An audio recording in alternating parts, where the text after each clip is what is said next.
link ako link pasa. Ubele. Ay could so Na link ko.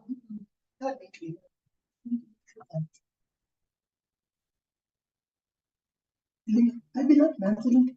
You're not link it. Right or as well link. Link it. Try telling up.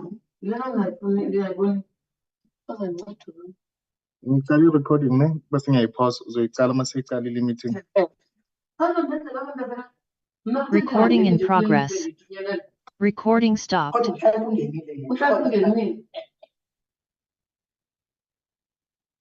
Kama nisema na 20 then dipeleke sasa.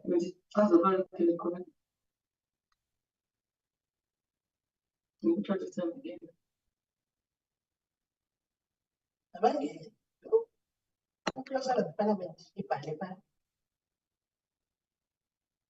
Yasena kampuni.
Hello, good morning.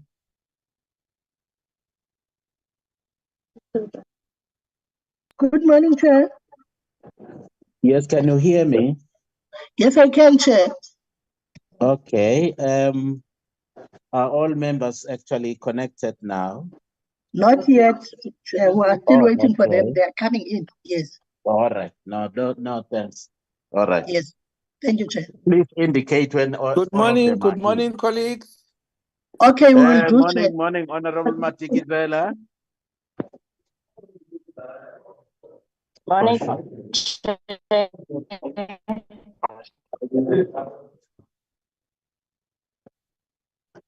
I'm here, Chair. Good morning, Chair.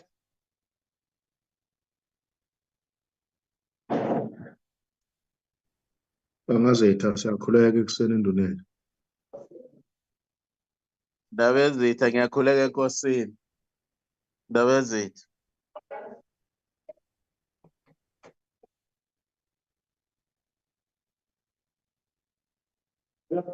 Well,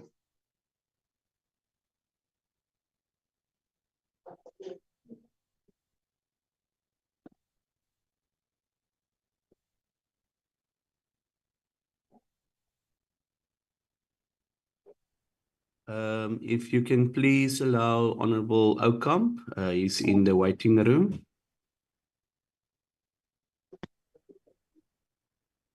Good morning, Honorable Mtetwa is also in or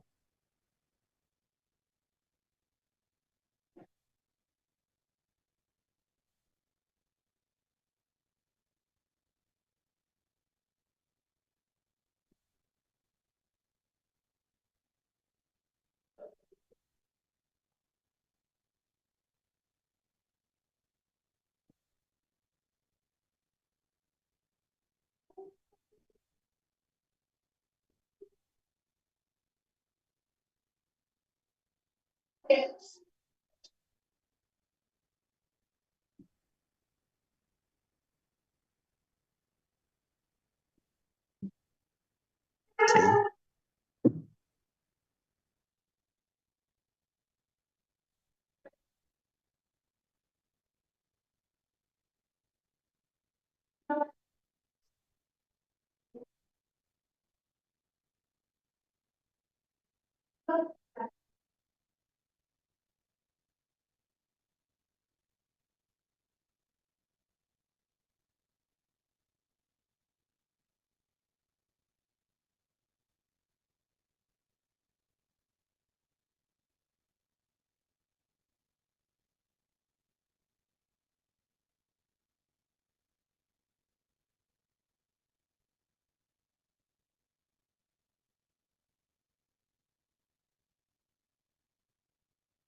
Good morning, colleagues. Good morning, Chair.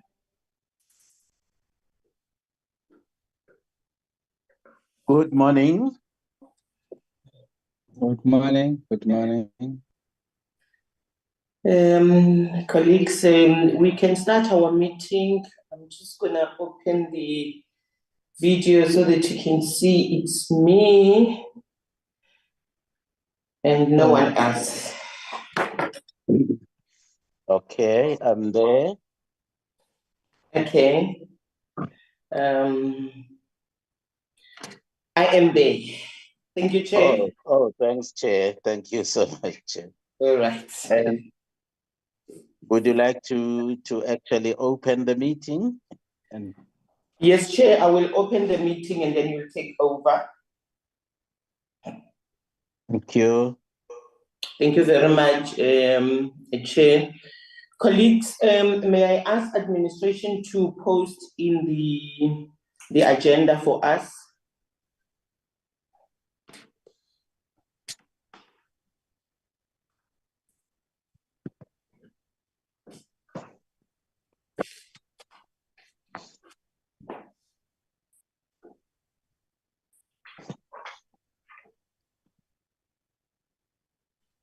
Team admin.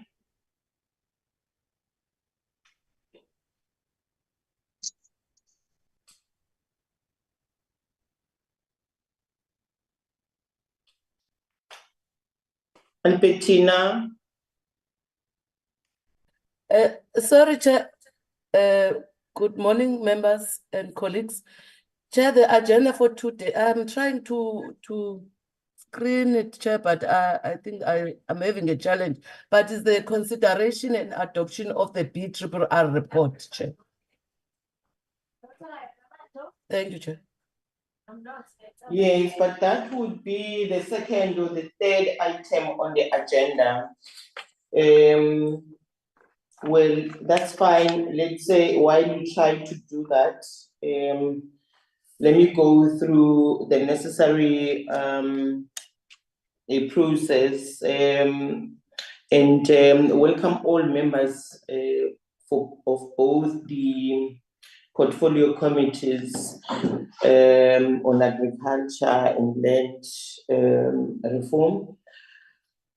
The meeting is duly officially opened, and then we'll go then to apologies.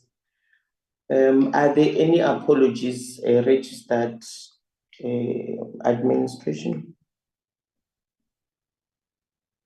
Good morning, Chair. Good morning, members. Good morning, colleagues. I've got an apology from PC on Land and Reform, Rural Development. I've got MP Boshoff, Dr. Boshoff is attending another committee. He's an alternate member in our committee. And MP Matthias will join the meeting soon. He is traveling. Thank you very much, Chair. Okay, thank you very much. If you can just introduce yourself, it just says Portfolio Committee on Land. I am Pumla Nyamza, Chair, Committee Secretary, PC on Land. All right. Okay, Thank you. Pumla. Thank Recording you very in much. progress. So thank you for recording the meeting. Yes. Thank you very much, Chair. From the PC on Agriculture, I only received one apology from Unta Tesihuati. He is attending PC on Select Committee on Finance. That's the only apology that I received, Chair, from PC on Agriculture. Thank you. Thank you very much. Members, do you have any Good morning, apologies? Chair. Good morning, Chair. This is Bongo. Good morning. Good morning.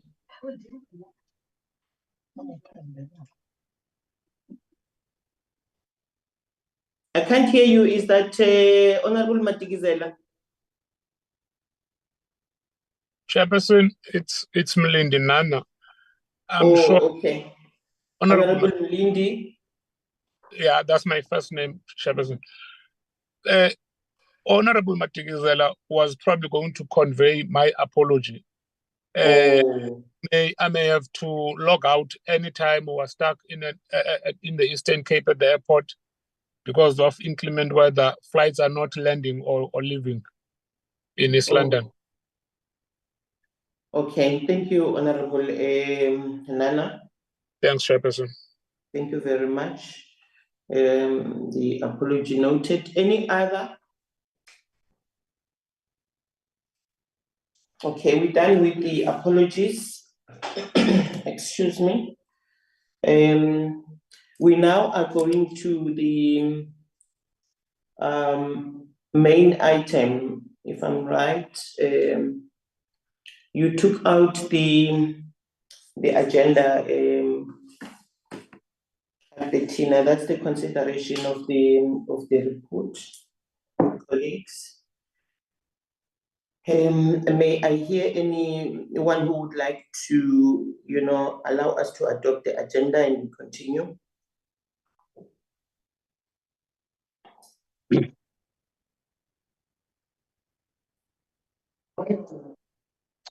Morning.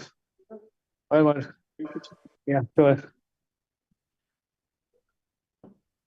May I request that colleagues you mute? Okay, Honorable Mukaka and Honorable Adams. Good morning, Chair. Good morning, Chair. Very good morning to you. Yeah. I'm rising to move for the acceptance of the apologies. Okay, yes, thank you very much. Any seconder, Honorable Adams? Morning, Chair. Yes. I second on the proposal of adoption. Thank you. Okay, we were still on the acceptance of the apologies. I think Honorable Mukaka assisted me here. And then let's go to the adoption of the agenda. Honorable Adams has moved. Any seconder?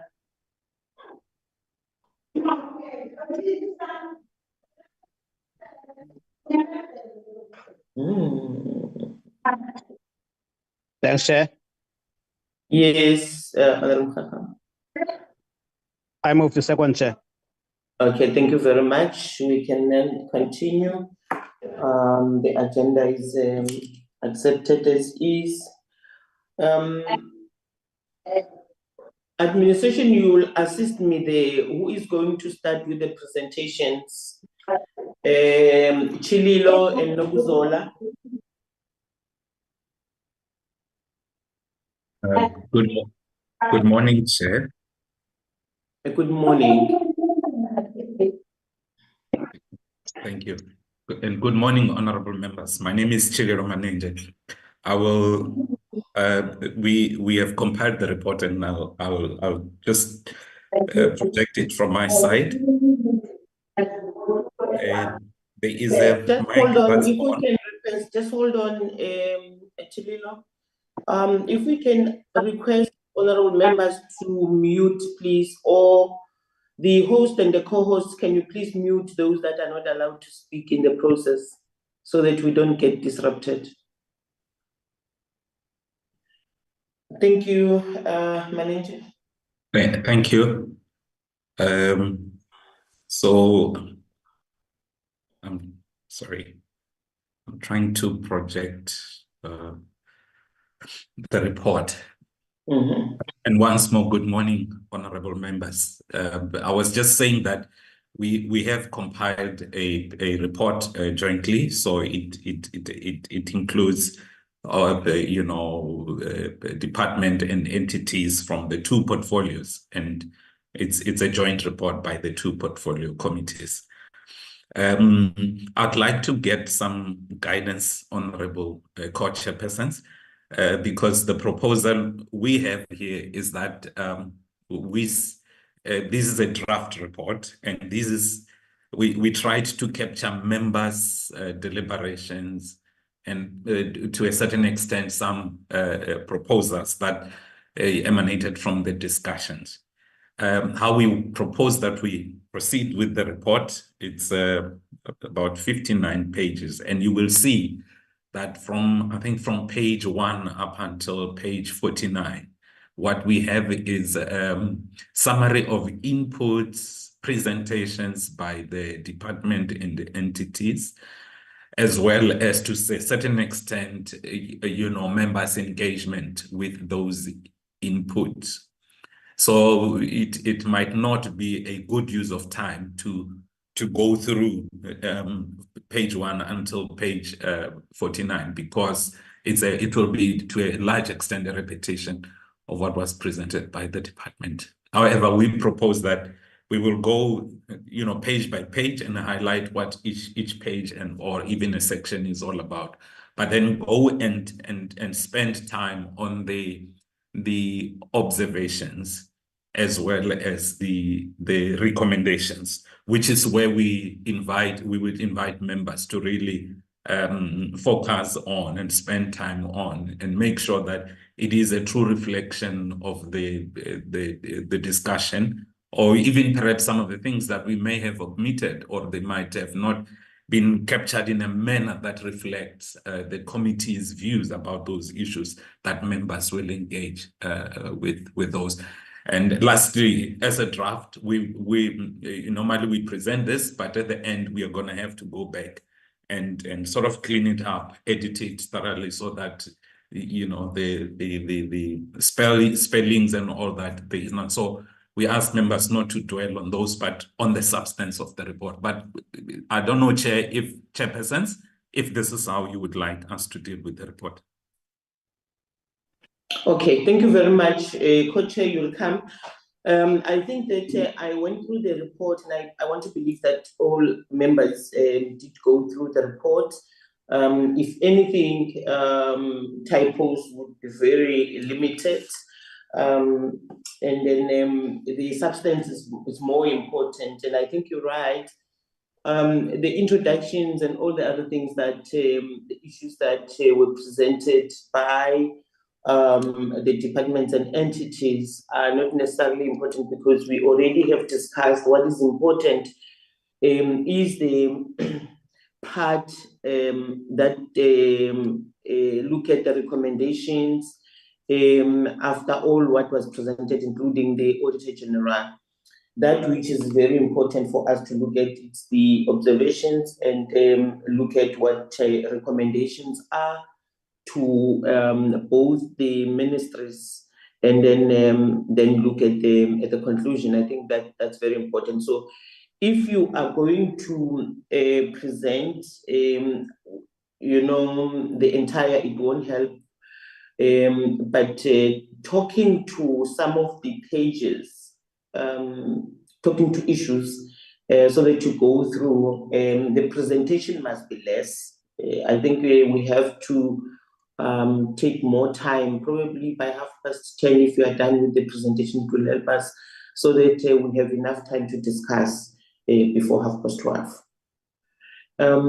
Honorable Co-Chair.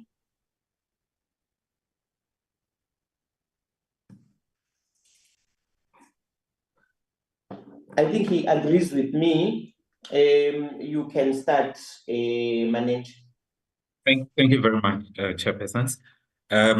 So I'll just run quickly through these pages. The first page, more of an introduction, and we indicating, why we're doing this report and under what piece of legislation, that is the Money Bills Amendment Procedures and Related Matters Act, and it is a joint report. And in this page, we reflect on what this committee has done, what entities did we meet as a portfolio committee, and the dates.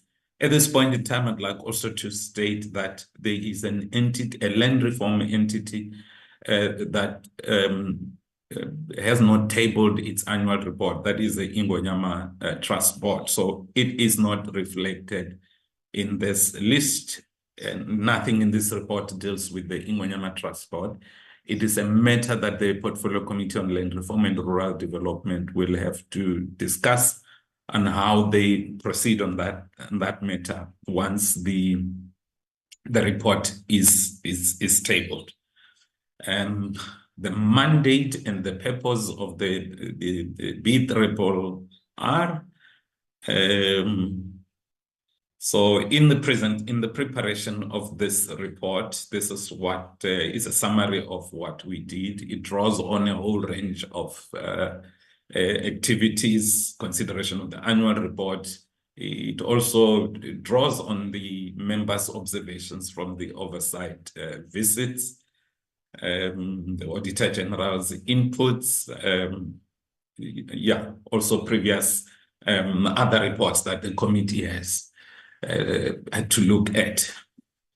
And in section 2, it's more about highlighting, it's not all policies, but sort of the high level policy, like the NDP and the MTSF, that the work that these two committees are doing in assessing the work of the department is really to ensure that at the end of the day, the outcome reflects the vision or the objectives outlined in these two policy documents, and also to demonstrate how it links with the priority areas that are aligned in those policy documents. We thought it's important at this point in time, since we look at the MTS, we talk about MTSF, to also do some kind of reflection on how far has the portfolio gone in terms of meeting the targets that were set in terms of the medium-term strategic framework, that is between 2019 and 2024. And from this table, one can see that 2, 4, 5 targets have been achieved and others haven't. So it's just, I think this is something that the Auditor General also reflected or spoke about. And here is the functions, and trying to show the constitutional foundation or the basis for the work that the portfolio does. In this table, we try and link the outcomes of the department with the MTSF priorities. And then, after that, to try and show what are the programs of this department and what they do. You will have the 2 policies there. In terms of the assessment of the expenditure and service delivery performance, here, this is where we start with the presentations, in terms of the budget allocation and the expenditure. I'm not gonna, spend time on that, and it's all captured in this table.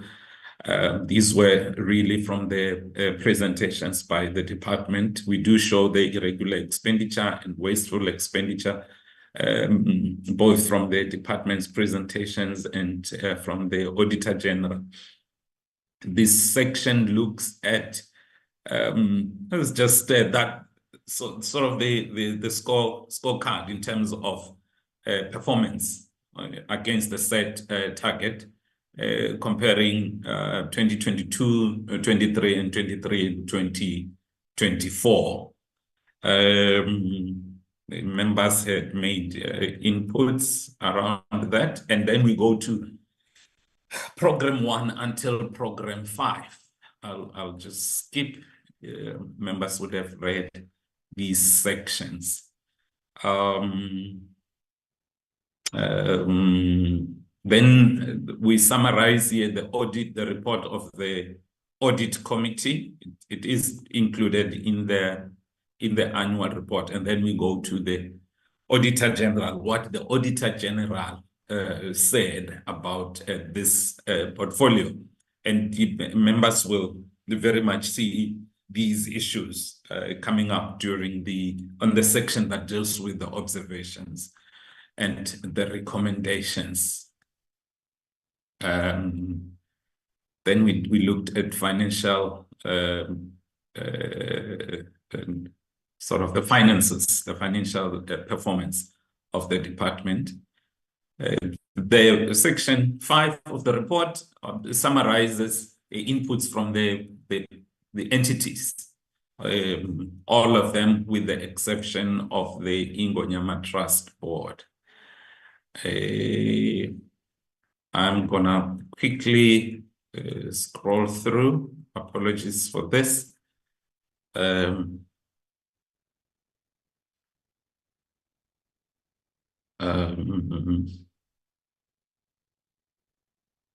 I want a section that deals with the committee observations. So in terms of the findings and observations, we started with the department. This is where I suggest that we then look at this.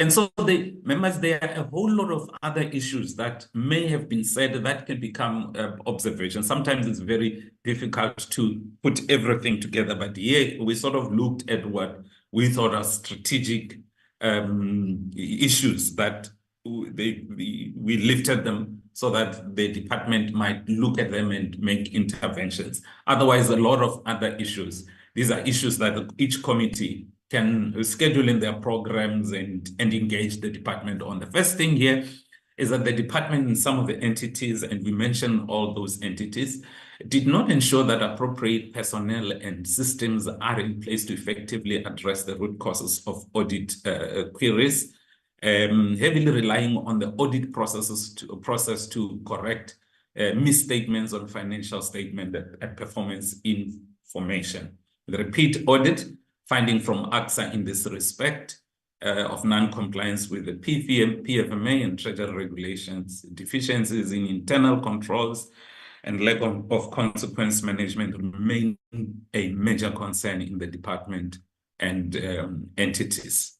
The second thing is about inadequate monitoring, key observation again, monitoring or ineffective implementation of the department's audit improvement action plan, as most of the repeat audit findings from the AGSA have also been flagged by the department's internal audit unit and further highlighted by the audit committee, both in the period under review and in the prior year.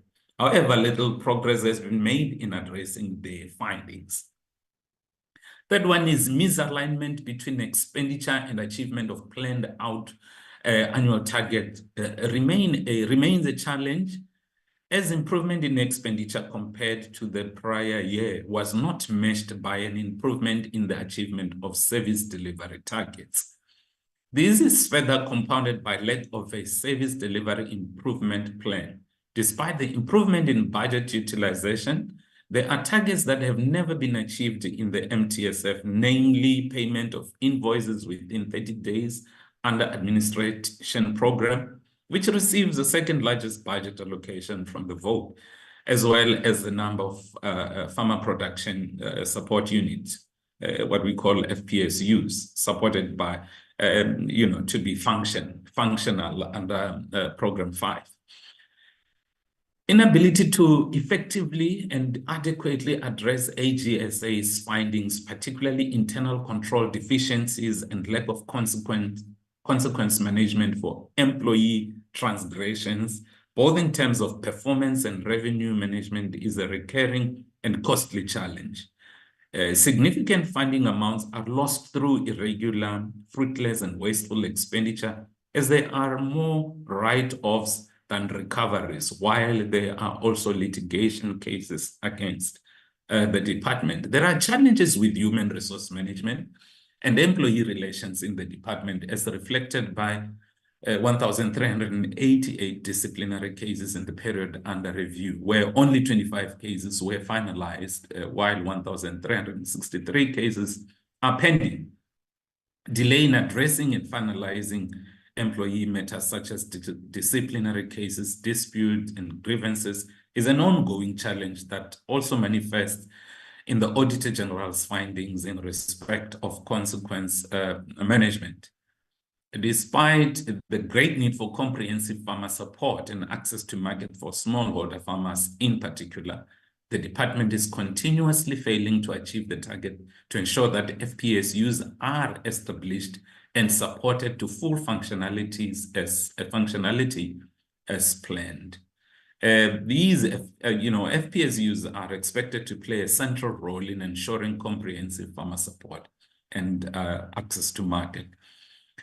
The seventh one is that Section 25(6) of the Constitution puts an obligation on the state to provide secure land tenure or comparable redress for those whose tenure is insecure because of past racially discriminative laws or practices, let alone the fact that a comprehensive legislation for communal land tenure has not been finalized.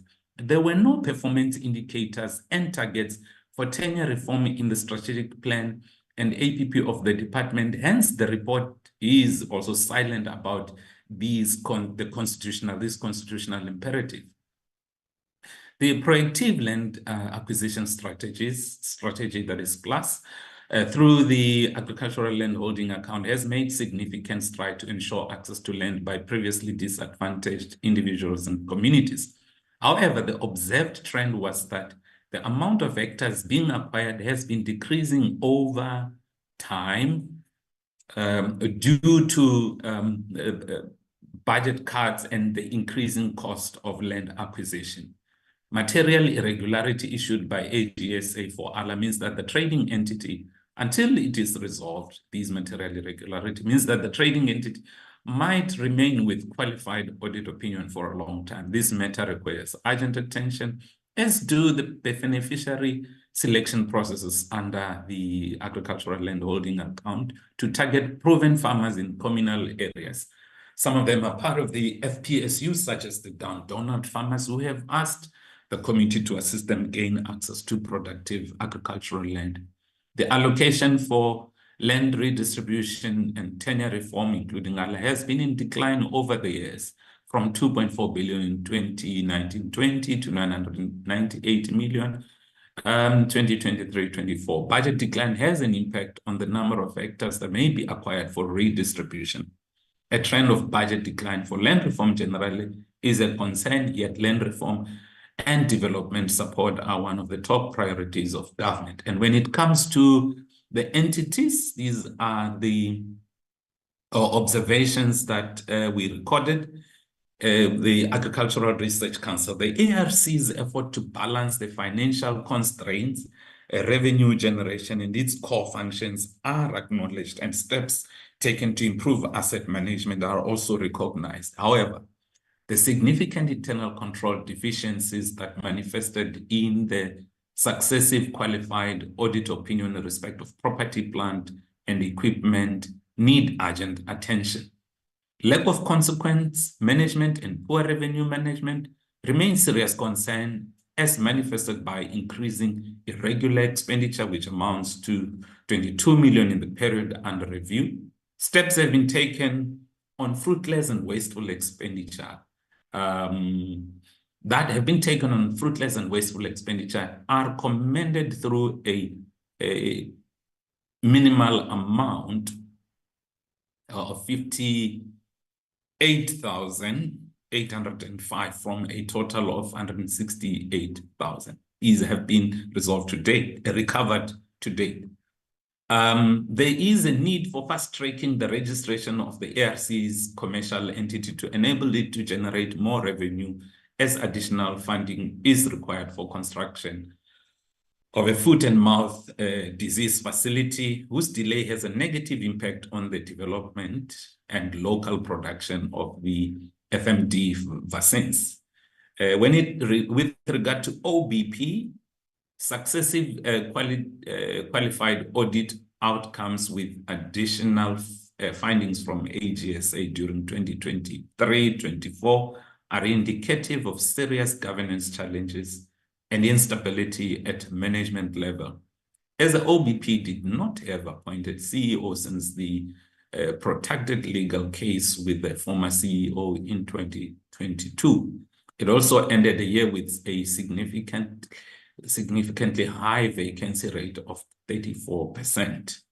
The appointment of CEO since September 2024 is therefore welcomed. Recurring internal control deficiencies and revenue management are a concern, considering the resource challenges at OBP. While it did not incur any irregular expenditure in the prior year, in 2023-24, the OBP reported irregular expenditure of 3.1 million due to non-compliance with SEM regulations.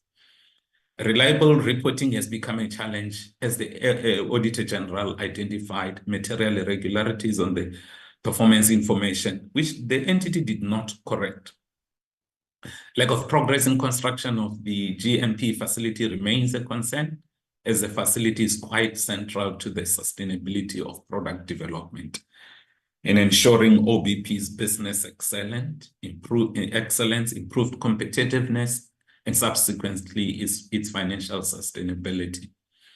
Discontent with the protracted process for the procurement of equipment such as the freeze dryer, considering the OBP's compromised production capacity and constant vaccine shortages. Now we look at what the committee observed with regard to the NAMC's report. One is the regression in the audit outcomes of the NAMC from unqualified audit opinion to a qualification. This remains a major concern for the committee.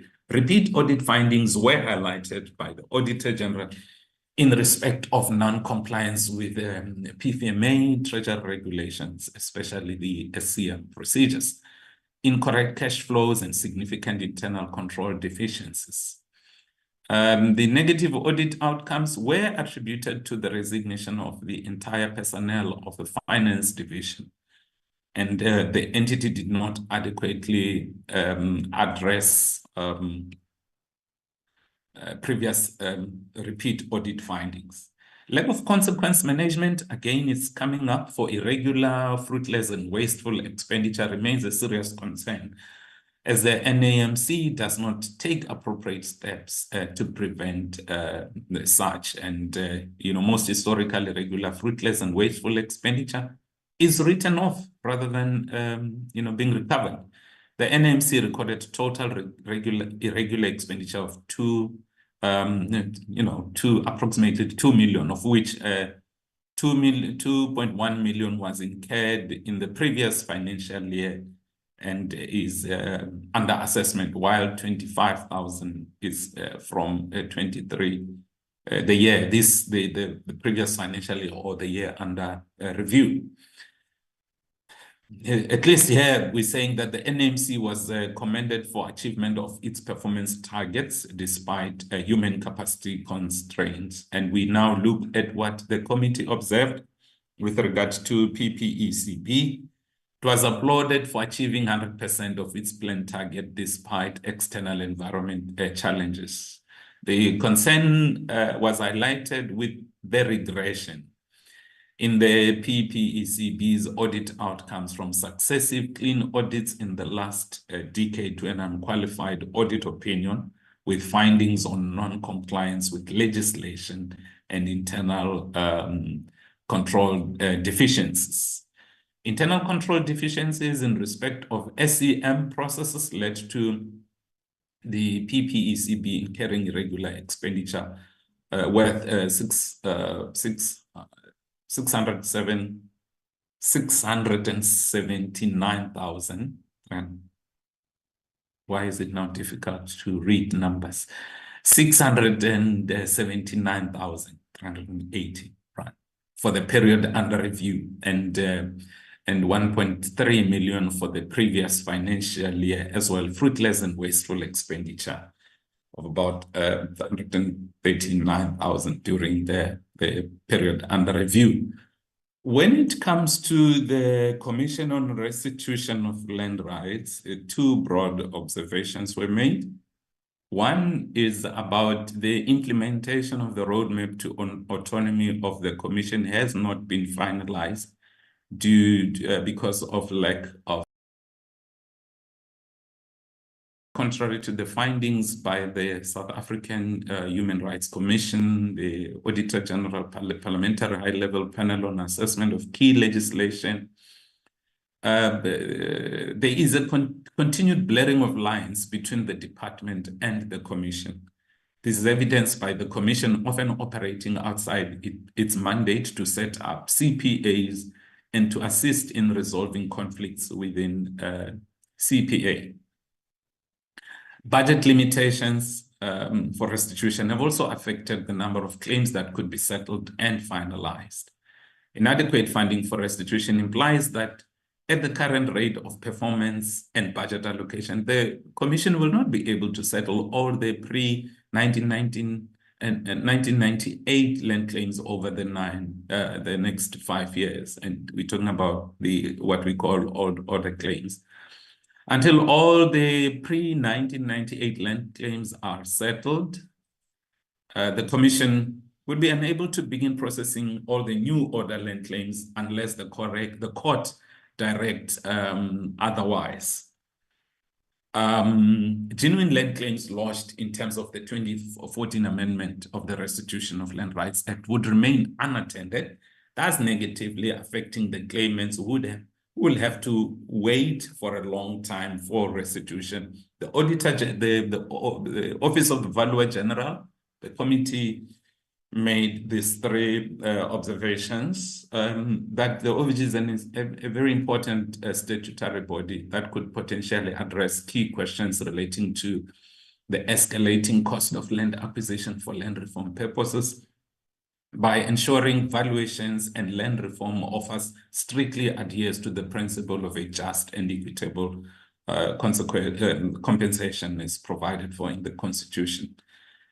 The MAP process, in the report that we do show what MAP is, the Ministerial Advisory Panel on Assessment of Property Valuation Act. After a long time, this MAP has concluded, and the minister is considering recommendations which are likely to improve the way for valuation, the way in which valuations are conducted. Valuations for land reform specifically are conducted. Again, this is also a continuation of what has been over the last 8 years or 5 years. Two strategic leadership positions for the OVG, that is the post of the Valuer General, mainly the CEO, and the Chief Operating Officer, remain vacant, with the incumbents occupying the positions on an acting capacity. Absence of full-time, permanently contracted leadership affect the stability and direction of the OVG. The recommendations. Here we now summarize the recommendations that this committee is making to the National Assembly for attention of the relevant or responsible executive authority. We propose recommendations to the Finance Minister. One, that the Finance Minister should consider the impact of budget reductions for land reform. All of them, redistribution, tenure reform, and restitution. The potential risks associated with slow paced delivery of land, especially settlement of all the pre-1994 land claims, as well as the labor tenants applications. In addition, the recent CPA Amendment Act, signed by the President in September 2024, commits the state to setting up institutions and capacity to administer CPA Act effectively. Internal reprioritization has reached a point where it could potentially have negative impact on other key programs. Secondly, we say that the minister, working with the Minister of Land Reform and Rural Development, the department, that is, this will be the Department of Land Reform and Rural Development, the Chief Land Claims Commissioner, the OVG, should consider reviewing funding and increasing allocation for restitution. One, to ensure that all pre-1998 land claims lodged in terms of the Restitution Act are settled over the next 5 to 10 years.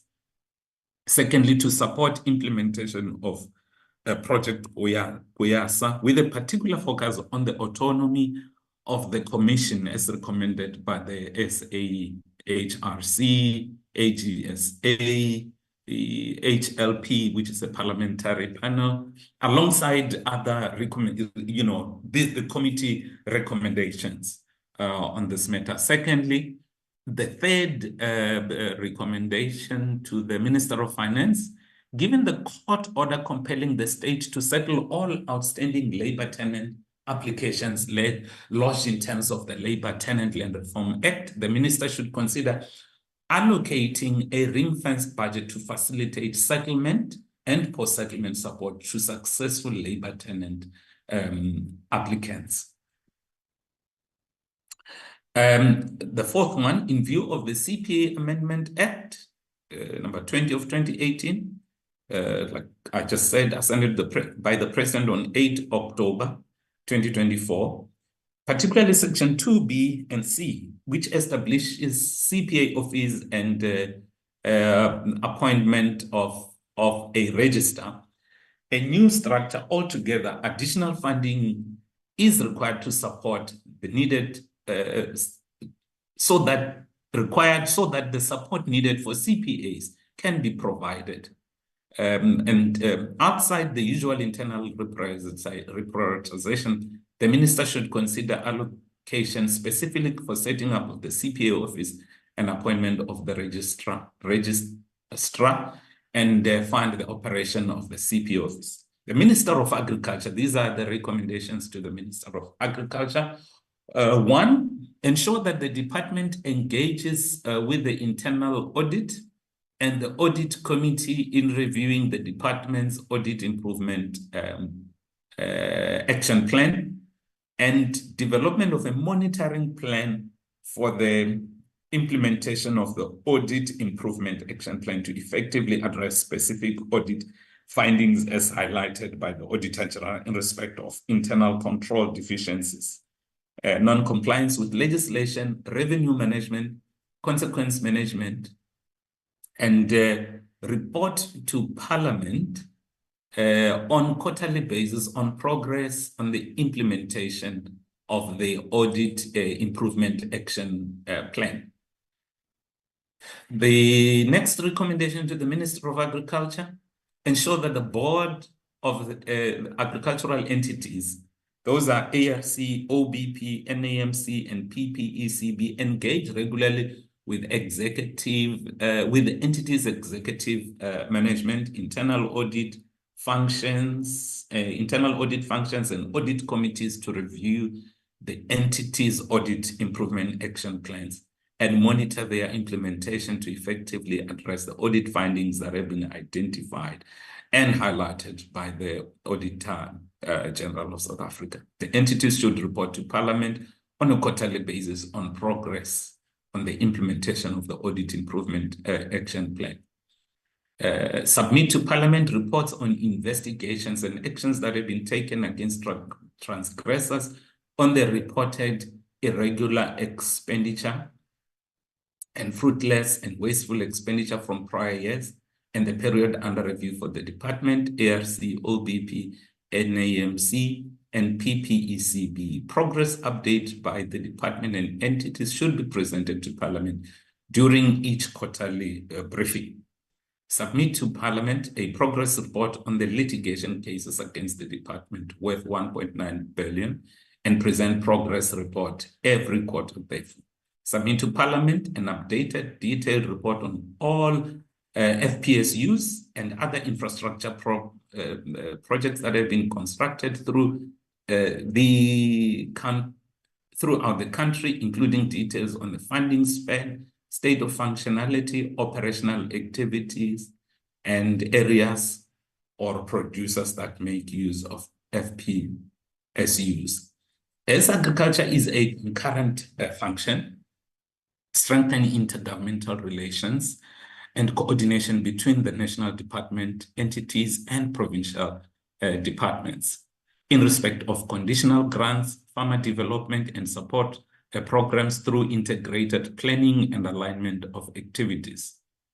Through the process of separation of two departments, engage with the Minister of Land Reform and Rural Development to review and streamline various farmer support programs with similar objectives. For example, CASP, Ilima Letsema, and 1 hectare, 1 household, land care, animal and field management program, and river valley catalytic program, blended finance and land development support program to avoid duplication and waste of resources. Engage the National Treasury to fast-track the approval process of the ARC's commercial entity and the NAMC resource mobilization strategy, which have been developed by the respective entities to generate additional revenue, considering the national fiscal constraint. Both entities require additional funding to be able to retain critical skills. In addition, the ARC requires significant funding for the construction of the FMD facility, whose delay has a negative impact on local availability of FMD vaccines. Ensure that the ARC submit progress report to Parliament on a quarterly basis on the construction of the FMD facility and maintenance of asset register. Ensure that the OBP submit progress reports to Parliament monthly on legal cases, construction of GMP project, procurement of equipment for vaccine manufacturing, for example, the freeze dryer, availability of vaccines, filling of vacancies, and development of policies for restraint of trade and protection of intellectual property, as well as the retention of critical skills. And lastly, for the NMC, ensure that the NMC submit progress report on filling of critical vacancies and capacitation of its finance division on a quarterly basis. To the Minister of Land Reform, towards conclusion now, we propose the recommendations that the Minister should ensure that the department prioritizes constitutional provisions that sets foundation for land reform in planning and program implementation with the following. 1, ensure that future strategic plans and APP, starting with 24-25, set clear and measurable targets for settlement of labor tenant applications lodged in terms of LTA, Labor Tenant Land Reform Act, intervention to secure tenure for ESTA occupiers, extension of Security of Tenure Act occupiers, including performance indicators for monitoring cases referred to the Legal Aid South Africa for Legal Representation and or alternative dispute resolution, as well as finalization of all Trankra matters in parts of the Western Cape, Eastern Cape, Northern Cape, and Free State. Trankra, in the report, we do mention transformation of certain rural areas act.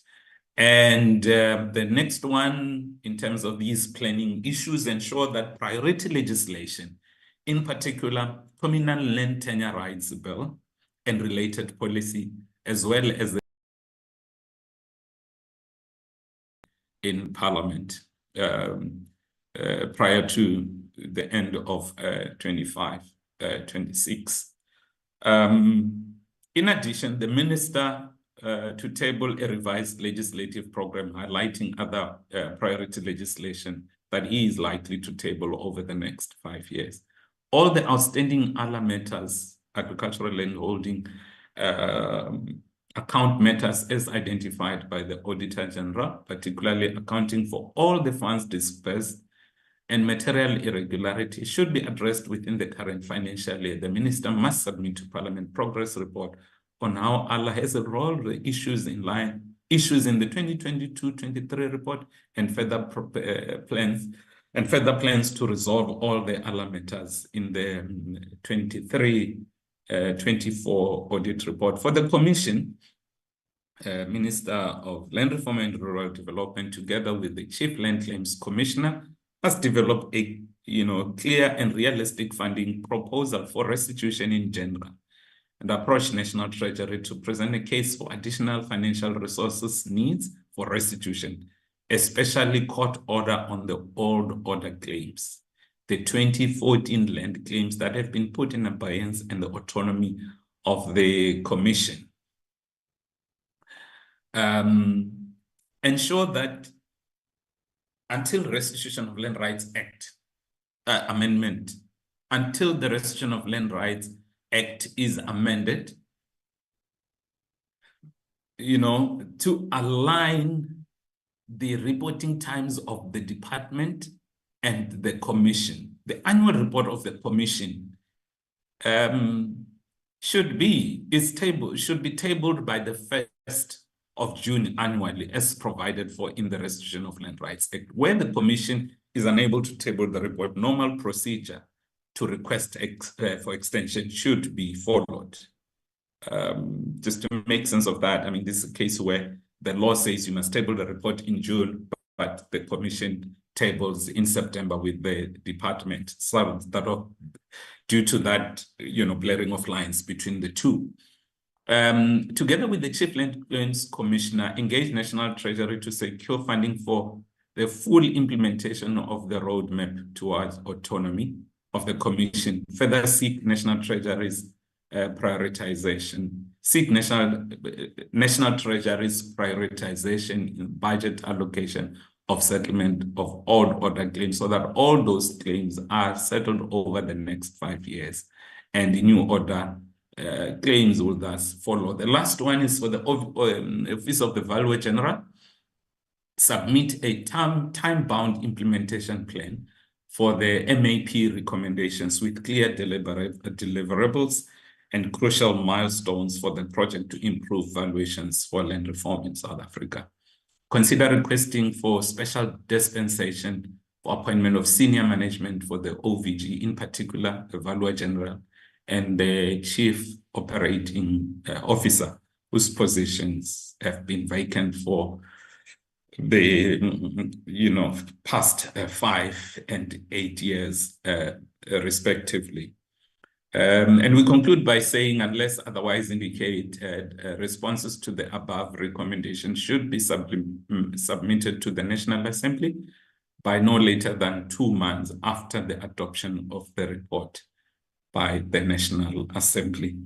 Thank you, Chairpersons. I'll hand over back to you, and my colleagues will take questions. Thank you.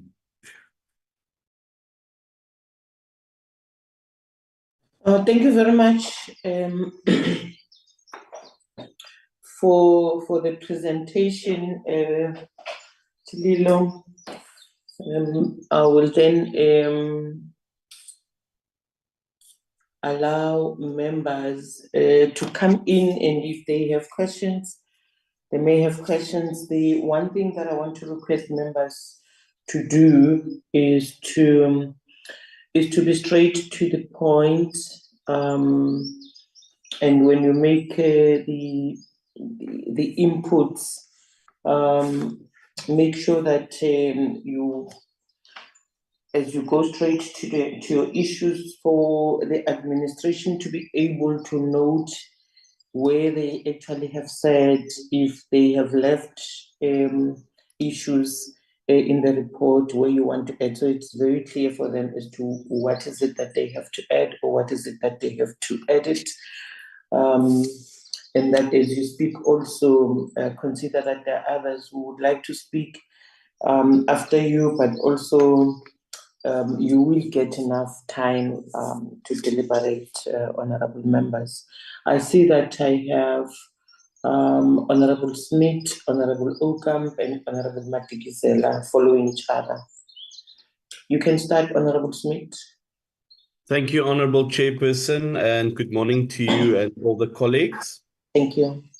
I am audible, am I? Yes, you are, very much. Thank you so much. Ma'am, I've got quite a few recommendations that I feel should be included in the report. So I'm going to go through them systematically. Firstly, Honorable Chair, I believe that there should be an audit on all the assets of entities and the department to determine the condition and lifespan of these assets. And then asset management system should be developed throughout. That includes maintenance, keeping up with technology and compliance standards, minimum standards, and then include also a replacement plan for such assets. And obviously the budget needs to be aligned. So I think that part should be included to the Minister of Finance. Okay. Yeah, as I say, ensure that Treasury understands the need, importance, and risk related to these assets, being out of order or out of service. My second recommendation that I feel should be included is doing a study on the possibility of merging the OBP with the ARC. As it is two highly integrated entities that need proper coordination, cooperation, and sequence, as this can save on a lot of cost by eliminating duplications in high pay positions like CFO, COO, CEO, as well as duplicate board. The third recommendation is to look into the need to legislate plants similar to animals on biosecurity issues, because currently there is no legislation to regulate the movement of that whenever there's a outbreak on plants, plant trees, whatever the case is. My fourth one is to develop a clear plan and program that will assist smallholder farmers and smallholder and upcoming farmers to overcome the challenges related to the economy of scale, so that they can cooperate, coordinate, and collaborate to be competitive in the market. Further, to ensure that they produce for a predetermined market and comply with the needs, minimum standards, and quality and quantity needed by the market. My fifth recommendation is to ensure that OBP develops a clear strategy, plan, and network to ensure that vaccines are easily available to all farmers throughout the country, and to consider cooperating with the private sector to ensure that vaccines land where it is needed everywhere. My sixth recommendation is to ensure that we explore the international markets to expand on our export capacity to become a net exporter of agricultural products that includes technological services and products for agriculture, as well as vaccines, especially in the SADC region, to build our capacity to become the technological hub in agriculture for Africa. The seventh recommendation is to capacitate and position the Agricultural Marketing Council and the PPEs. Sorry, my tongue goes again. PPCB to maximize market access and need determination, so that all farmers, and especially our smallholder farmers, can plan for production. My eighth recommendation is to ensure that provinces play their role in rolling out research done by the ARC and collaborate with the ARC, and that the minister develop a monitoring system to determine the efficiency of provinces to roll that out and keep them accountable for that. My ninth recommendation is to engage with the President and the Minister of Environment, Forestry and Fisheries on the possibility to transfer the division of aquaculture as a farming activity to the Department of Agriculture. Thank you, Chair. Thank you very much, Honorable Smith. You are followed by Honorable Okamp, Honorable Matikizela, and Honorable Andile. I don't know your surname, it's only written Andile.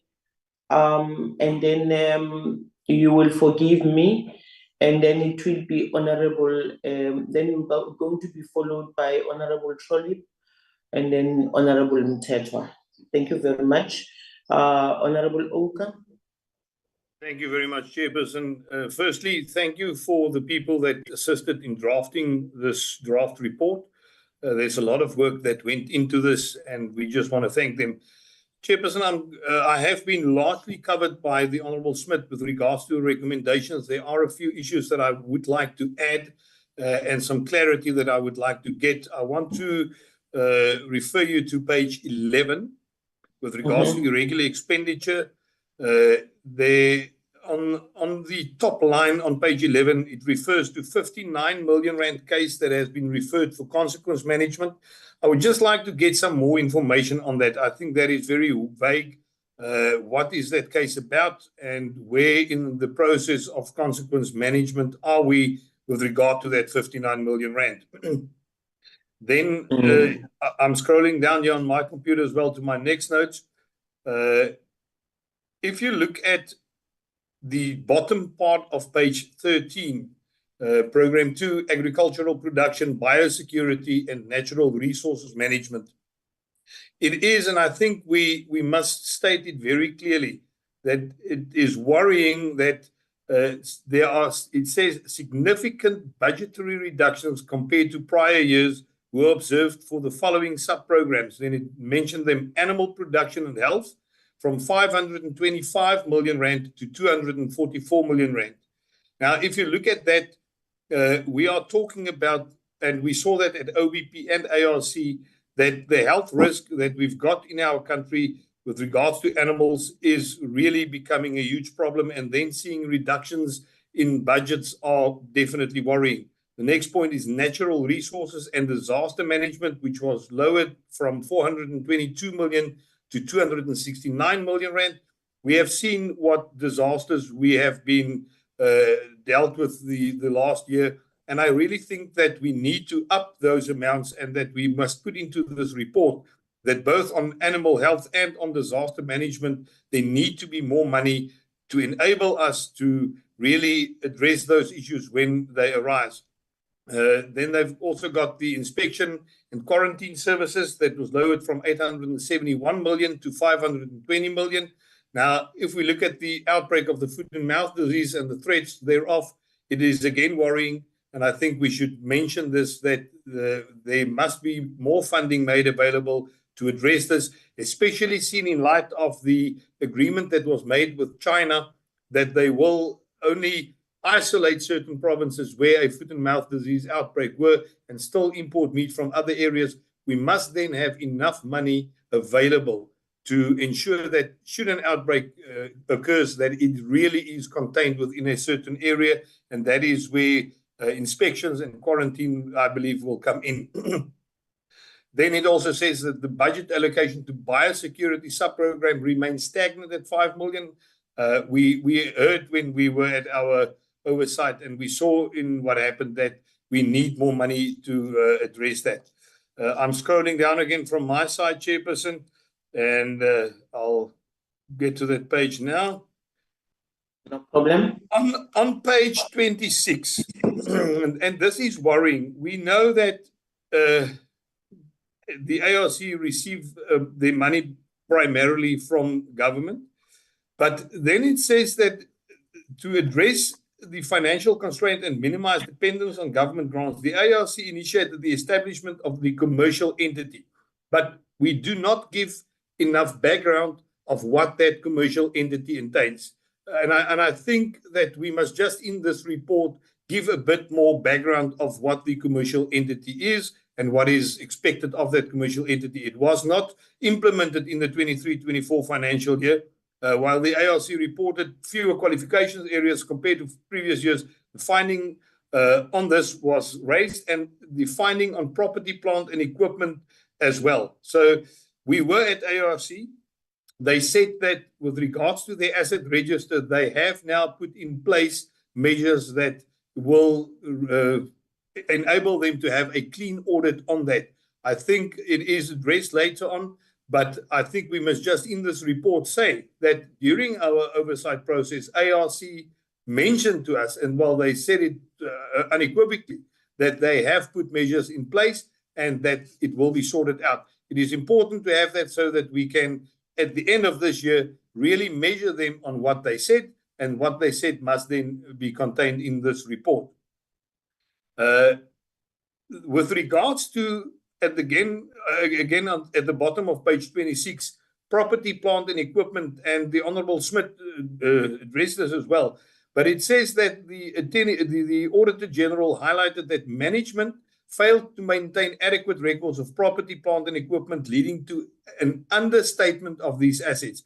I think it is very important that the first point that the Honourable Smith mentioned, that there must be an audit on all entities, not only to understand the value of what is there, but also to have maintenance plans in place. We saw that at OBP, when they addressed us on the problems on the freeze dryer, where they in 2010 already received notification that those freeze dryers has got a lifespan left at that stage of 6 years, but they did nothing. They did not properly maintain it, and 6 years later, the first machine did break down, and still they did nothing. In 2021, the second large machine broke down, and now they are only reliant on the small freeze dryer that they've got for research purposes. If there was an audit and if proper maintenance plans and replacement plans were put in place, like Mr. Smith suggested here, I think that would have been prevented. Then it says that on the bottom of page 27, consequence management, and I think that is something that carries through this whole thing, is that there's a lack of consequence management. And it says there was lack of sufficient evidence that disciplinary steps were taken against officials responsible for incurring irregular expenditure in prior years.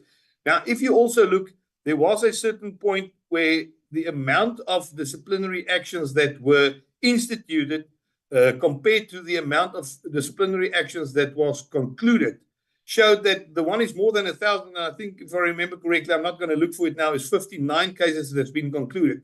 That goes to show, Chairperson, and I think we need to put it in this report, that consequence management starts with the institution of disciplinary action. But then it is extremely important that those disciplinary actions must go the whole road. It doesn't help you to say, yeah, but we've charged this person or that person, but you're not concluding those matters, because then nothing happens. And in a lot of instances, it might be that somebody gets suspended but still receive a pay, and that is very worrying. Then on page 28, it says that OBP reported revenue of 232 million rands, a 16% increase, indicating growth in sales. And then it goes on to say that the revenue increase was primarily attributed to a rise in international sales, which increased by 60%. Now, that is a good thing, but it is also a bad thing. We saw the complaints within South Africa. The South African market complained that they did not get vaccines, whilst the international market were fed with vaccines. And I think if you look at the mandate of OBP, it is very important that OBP's first priority must lie with the South African requirements. It does not help us to export a lot of vaccines, but in South Africa, we've got shortages on that. And I think we must make it clear that exports should be secondary after the needs of the South African market and requirements of South African farmers and people working on animals have been addressed. Then on page page 30 in the middle, it says the OBP acknowledged significant operational challenges, particularly in vaccine production, due to aging infrastructure and machinery breakdowns, which limited the availability of vaccines for sale. Now, again, if you look at that, OBP acknowledged that they have got a limited amount of vaccines available for sale, but yet their export market increased with 60%. So we've got to ask ourselves, is that a matter of OBP rather selling to the export market because the revenue are higher, and then not fulfilling the South African market? And I really think that we should put into the report that it is extremely important that the South African market must be priority. Then it also says there, it identified product unavailability, lack of research and development output, as well as a lack of protection of intellectual property as high-risk areas that require attention. We know that there is a risk of the intellectual property going out.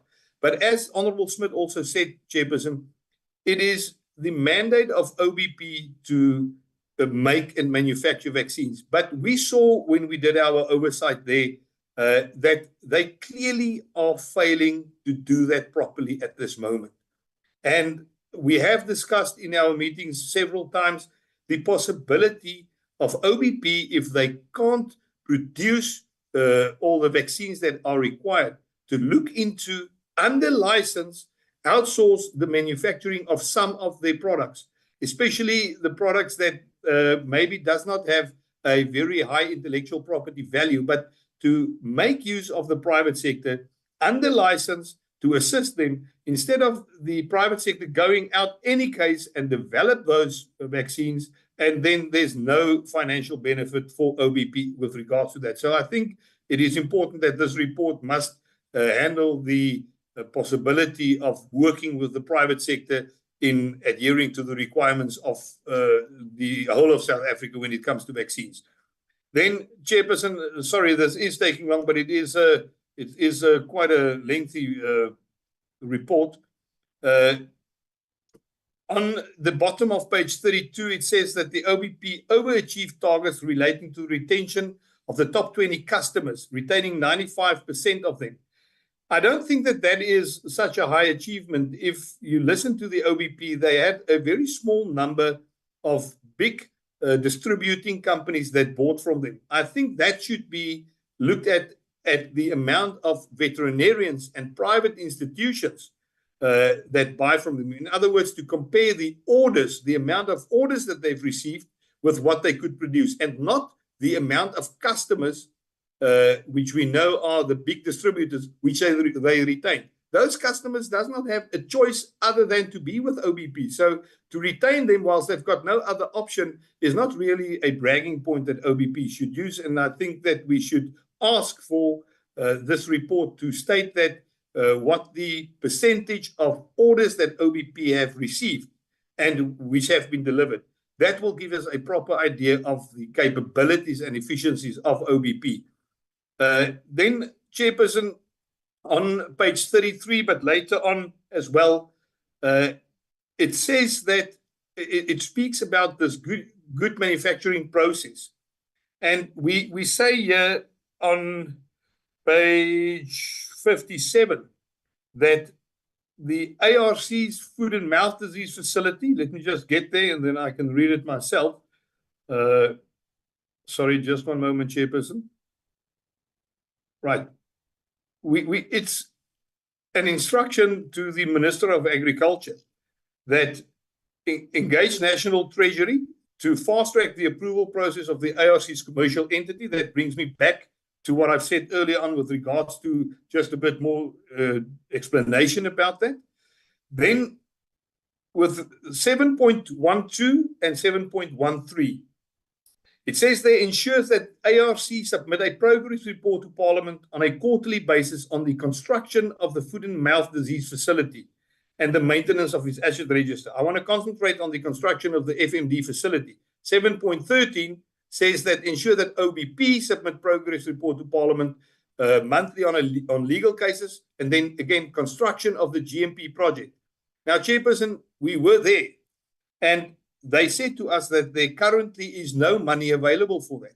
In actual fact, OBP said that it might now cost more than, well, at least 2 billion rand to construct that OBP GMP facility. Now, how can we expect the minister to, on a monthly basis, report on the construction of a GMP facility when we know that there's no money? His report will every year come back, or every month come back and say, no money, we need money, we need money. Same with the ARC facility. There is no money. The chairperson of the board told us that they've got 400 million. She said to us that she would like to give the go-ahead, but she knows that she can't do that because she knows that the whole project will be costing way, way more. So we are expecting the minister to report on something where we know there is not sufficient budget. I think what we should put in here is that the Minister of Agriculture must, after consultation with OBP and ARC and after getting a proper indication of the cost of these two facilities, then approach the Minister of Finance and, as I said in that meeting, beg for money for these facilities. But I think it is not fair to expect the Minister to report back on something that we surely know that there's no finances for. Honourable Chairperson, I think that I have handled most of the issues here. And yeah, I want to support the measures or the additions that Honourable Smith has proposed into this report. Thank you very much, Chairperson.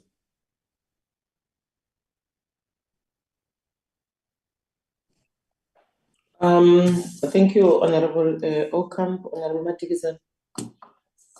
Thank you, Chairperson. Chairperson, let me also thank the people who put together this comprehensive report. I'm going to just confine myself on the recommendations. If you look at the 7.4 of the recommendations to the Minister of Finance, I think it's going to be important as well to really look at the term of the CPAs, because I don't think really you can do anything in 3 years, given the operations that normally happen in the properties that are managed by the CPAs. So really 3 years doesn't give you much to do, and then you go to AGMs after that. And I think that's part of the reason why there's non-compliance on these CPAs when it comes to the issue of AGMs, because I think the term is not realistic in terms of years. And the last one for me is the recommendation to the Minister of Land Reform and Rural Development. It's a point that I made, colleagues, several times at our meetings, that I know that if you look at these recommendations, particularly to the Minister of Land Reform and Rural Development, and also the colleagues that have spoken, before me, everyone wants money, but I think realistically speaking, given the budget constraints, the likelihood is that if we expect only the Treasury to fund these programs, these things will never happen.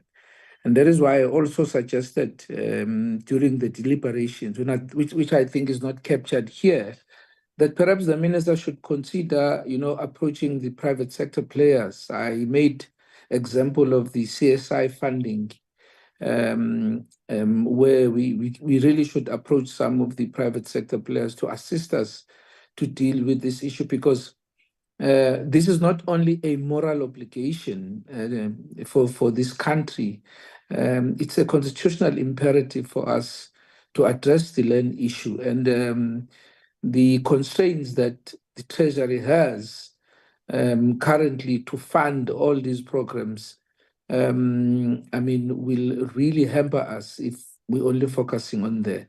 So those are the 2 points that I wanted to make, Chair. Thank you very much. Thank you very much, Honorable Matikizela. Honorable Andile. Thanks, Chair. And also I must thank the staff for providing us with such a comprehensive report. However, Chair, I must firstly raise a serious objection to how members are abusing the process.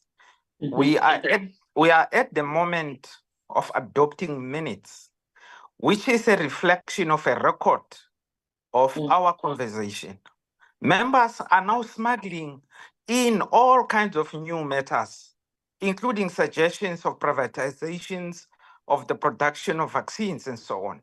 I suggest that all the recommendations which were provided by members before Honorable Matikizela be disregarded in these minutes, because almost all of them reflect matters which were not discussed by this committee. We can't allow smuggling in of issues at this late stage of this meeting. The purpose of adoption of minutes is merely to say the minutes reflect what was discussed before. It is not an opportunity to introduce new items which were not discussed at the meeting. It is an abuse of the process and it must not be accepted. If all those recommendations which were not discussed at the meeting are put in these minutes, as MK Party will not be able to adopt these minutes which reflects an abuse of this process. Then, Honorable Chair, I just want to raise what I think is an omission. At the meeting, we raised the issue of raising resources through approaching the JSE by the minister. to demand some kind of reparations for land theft by engaging the JSE and asking it what contribution is it making towards reparations, and that some resources should be generated from that platform to try address the restitution challenges. I thank you, Chair. Oh, thank you very much, Honorable Mkutama. I now hear your voice. Thank you. Now you are followed by Honorable Shirley. Honorable Chair, I was hoping that you're going to intervene on that, so I'm calling for a point of order. Who is talking? I have not. It's Honorable Smith. Sorry, it's Honorable Smith. I would like to call a point of order on the previous honorable member's comments that was directed towards me. If you can just please correct the honorable member that is the purpose of this meeting, is to make submissions, which is then up for discussion for inclusion in the report, because he is misrepresenting what is being done here. Okay, thank you very much. He is not actually Honorable Smith misrepresenting what is happening here. He is right. We have had presentations from the department, from the entities, and we did have discussions. And all we're doing here is to deal with the adoption of the reports on the issues that were discussed when they were presented by all the departments and the entities, as I indicated earlier on, and I think as he has indicated. What I said earlier on when we started the meeting was that if there are issues that were discussed in the meeting and you feel that they were not included in the report, you are going to then include those issues, not new recommendations, because the administration already have captured the discussions that we've had previously, and what they have done was to give us a report on the issues that were discussed and made recommendations that we have to adopt. So the order is not in order, Honorable Smith. We will continue with the Honorable Trolley. Chairperson, may I raise a point of order as well? It's Honorable Ocamp speaking. Honorable Ocamp, yes. Thank you, Chairperson. Chairperson, firstly, I think it is important that the previous speaker must realize that these are not minutes. Minutes is reflecting what happened in a specific meeting. This is a report. And I hear what you just said, but I think it is very important, Chairperson, that we must realize that this meeting is set down for deliberation on the draft report. Now, how can we deliberate on something if we are only going to work on what is said in this report? What I have raised, and as well as what the Honorable Smith has raised, were all discussed in the various meetings that we had over several months with all the entities. But we as a committee, after we engaged with the several different entities and asked questions to them, this is the first time that we as a committee can discuss between ourselves what we have observed in that presentations that were given. And that is why we said that this is such an important meeting. We cannot just rubber stamp the report. This meeting is for us to deliberate on what we've been presented with, and for us as a committee to also come up with plans. What do we think should happen? All of that did not come out of the participation that we had or the interaction that we had with these entities. I mean, we had OBP, ARC, NAMC, and we asked questions to them, but we as a committee never once, after we spoke to them, had a discussion amongst ourselves without those entities being present to discuss what we believe should happen. And that is what I believe the intention and the purpose of this meeting is. Let's take, for example, what Honorable Smith said with regards to duplication. maybe look into ARC and OBP being joined in order to save costs. That is stuff that we touched on when we had the discussions with those entities.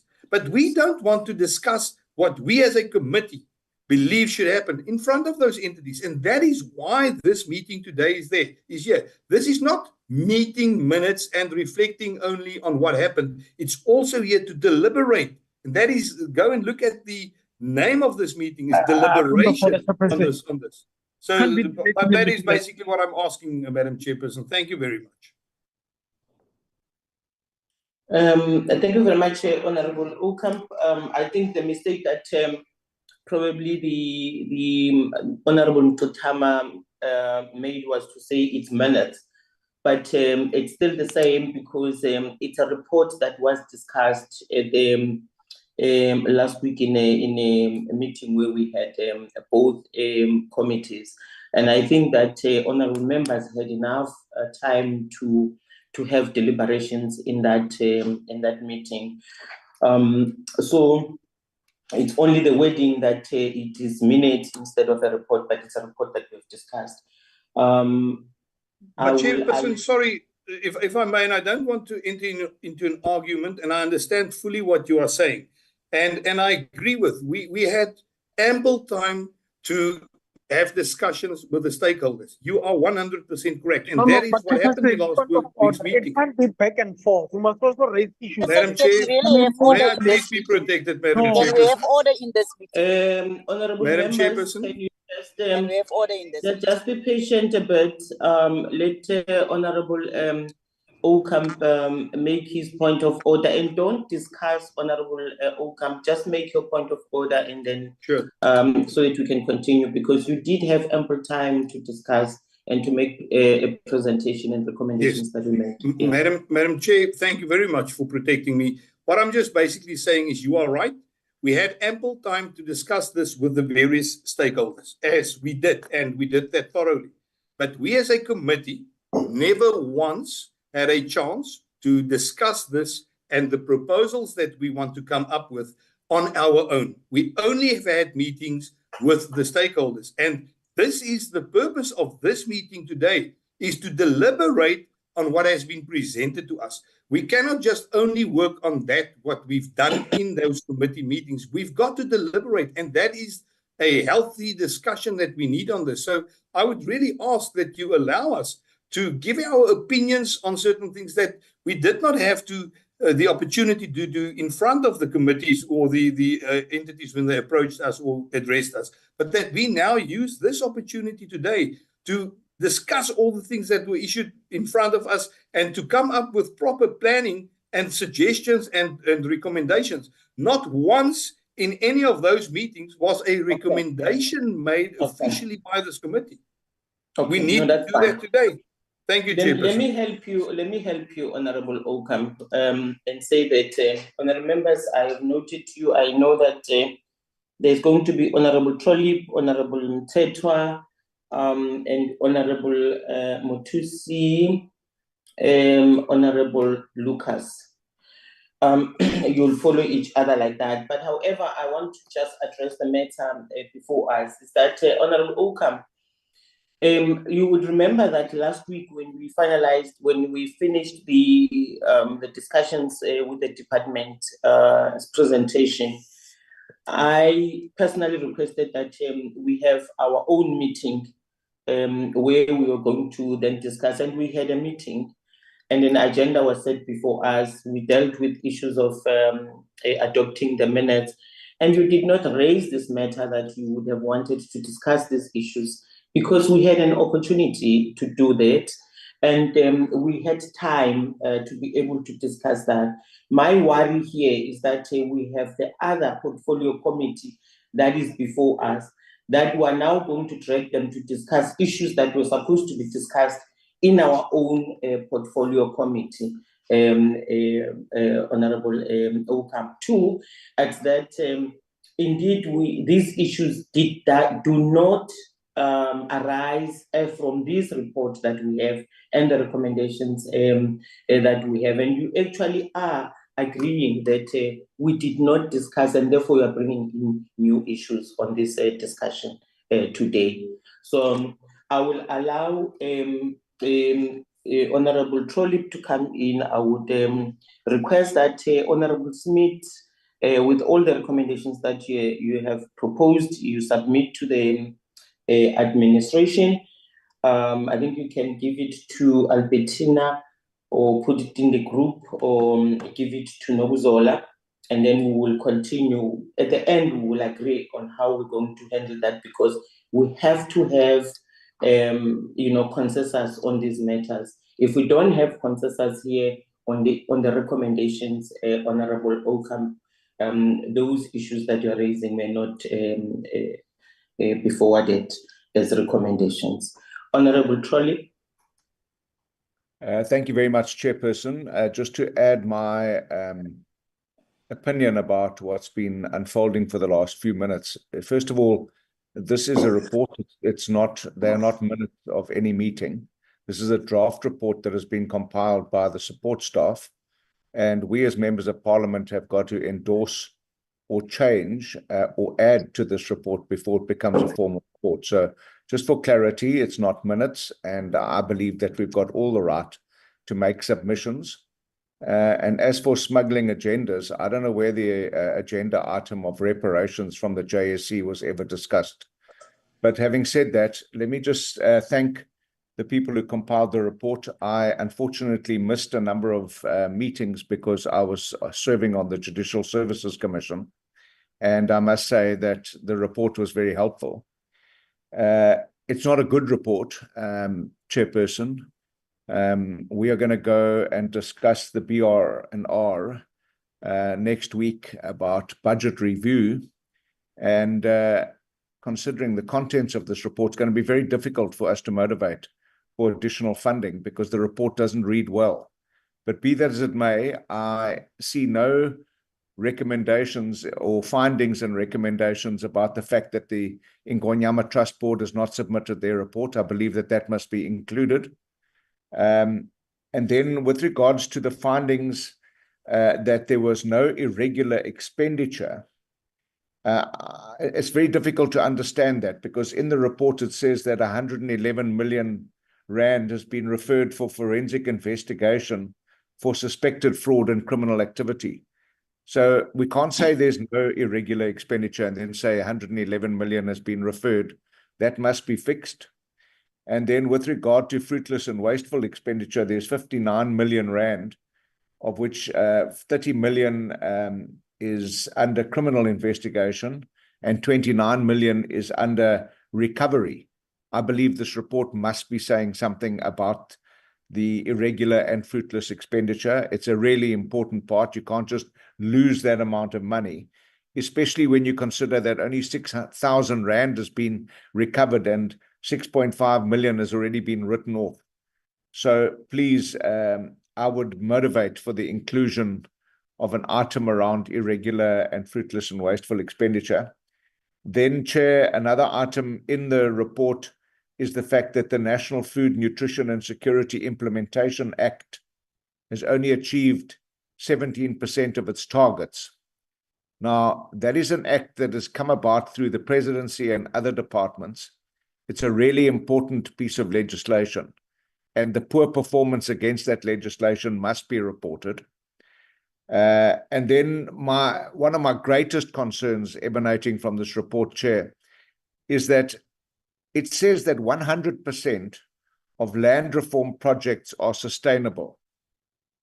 Now, I don't know who compiled that, and I don't know what they based that on, but there's a very important target that 1/3 or 33% of the trade surplus in agriculture should come from smallholder producers. We know as a committee and as individuals on this committee that land reform projects are pretty much all a failure, let alone 100% sustainable. I don't believe that that's true. And even the issue around the agri-hubs, you will see that the agri-hub target of building agri-hubs has been attained or close to being attained, but their functionality and their support of smallholder farmers is under grave question. So I believe that that's something that needs attention in this report. And then my last input is around the AAP, Assistant Agricultural Practitioners. We're asking for additional funding, but these people's contracts, these young graduates who are potential extension officers, their contracts were summarily ended because there wasn't enough budget. Now, why are we not mentioning that in this report? It's a fundamental part of this report. Even the president was talking about the importance of extension officers, and so does the minister talk about it. We actually need to include this in the report as well. Thank you, Chair. Thank you very much, Honorable colleague. You raised a very important part there of the matter of the young professionals issue that has not been mentioned in the report. You are then followed by Honorable Mutwedi.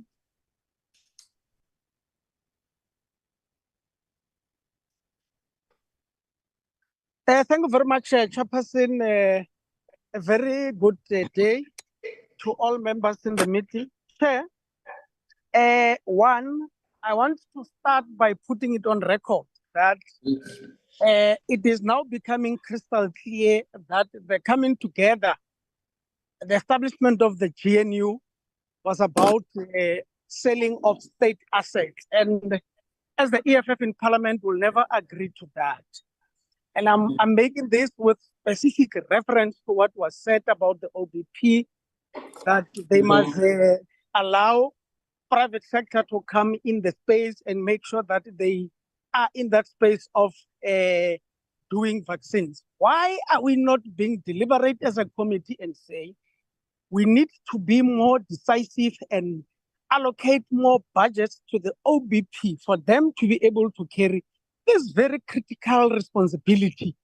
And we are so quick to run and say, let the private sector coming in. That we'll never agree to as an organization, and it must never find itself in this report, because it would appear as if it's the majority in this committee that are for privatization. That must never be the case, Chair. The one issue, Chair, that I think should be included here in the report is on the recommendations, is the finalization of the farmer register. Well, Dr. Manenje and everyone else who worked on the report, what a good work. But I've not seen you guys covering around the finalization of the farmer register, because we're sitting here with a department that does not know. There are people that are actually farmers. They don't actually know who are they servicing. So let's find a farmer register finding expression in this as part of the recommendations there. Now, another one that I would want to sneak in, Chair, is the issue that as the department somewhere there, it says they must engage the Minister of Finance. The department must still engage the Minister of Finance, so that they must look into a possible deviation from the PFMA. And I'm raising this. This is the issue that was raised by the same department in 2019, saying that PFMA, most of the time, it is making things difficult in the sector. So I'll just raise things. Professionals like your Dr. Manenza should be able to put them nicely there to say, you have department having supported people with seeds for them to farm. Now, a pivot breaks down, that needs urgent intervention. They have to follow the PFMA for them to be able to get a supplier to repair the pivot. It takes about a month or so, whereas at the same time, money that the department has put underground in the form of seeds gets destroyed because it needs water. It can't wait for the 1 month of the PFMA for them to get somebody there. So I think it's that thing that was raised, Doc, we need to really look into how do we then bring it in so that it comes as a way of saving money that government would take in and assisting our communities. Now, the other issue, Doc, Chair, I'm sorry, is that we need to include as part of the recommendations there to do a review, in fact, and check if the CPA is still the best model for communal land ownership, because we have many other issues around CPAs that are dysfunctional. land that was productively in use. As soon as it is restored to CPAs, most of that land, is no longer back into production. So I think we need to really have this discussion. The former minister, Methoko Didiza, once raised that issue, and I've never seen a report or a finalization which really suggested if the CPA is still the best model for communal land ownership check. Now, specifically on recommendation 7.2, which I just wanted to say, how possible is it that we put in there to say we must get a report within 3 months of adoption of this report on the revised road to autonomy, as it is uncalled for the commission to be on road to autonomy for more than 10 years. So can you get a clear program that seeks to make sure that the commission will finally reach the destination that it has started 10 years ago on the road to autonomy? Now, same there under 7.2, Chair. Is it possible to put another recommendation? I think we've got 2 recommendations that I've seen there. Just put the third one to say we must consider opening another window of land claims for us to know what is the extent of land under claim, as the current, we have the new order and the old order claim. It is not a true reflection of the land stolen from South Africans. So how about we put in that recommendation so that we have an appreciation of the total number of land, because there are still many communities that could not submit their claims either on the old or the new order claims. The last one, Chair, 7.8, just to expand there on the litigation of about 1.9 billion. Is it possible that we get an updated litigation register which will speak to the age and the cost per matter and the current status in terms of those litigations that then adds up the register to about 1.9 billion, Chair? With that, Modula Stilo, ke lebogetse thata sebaka se o mphileng sone. Ke a leboga.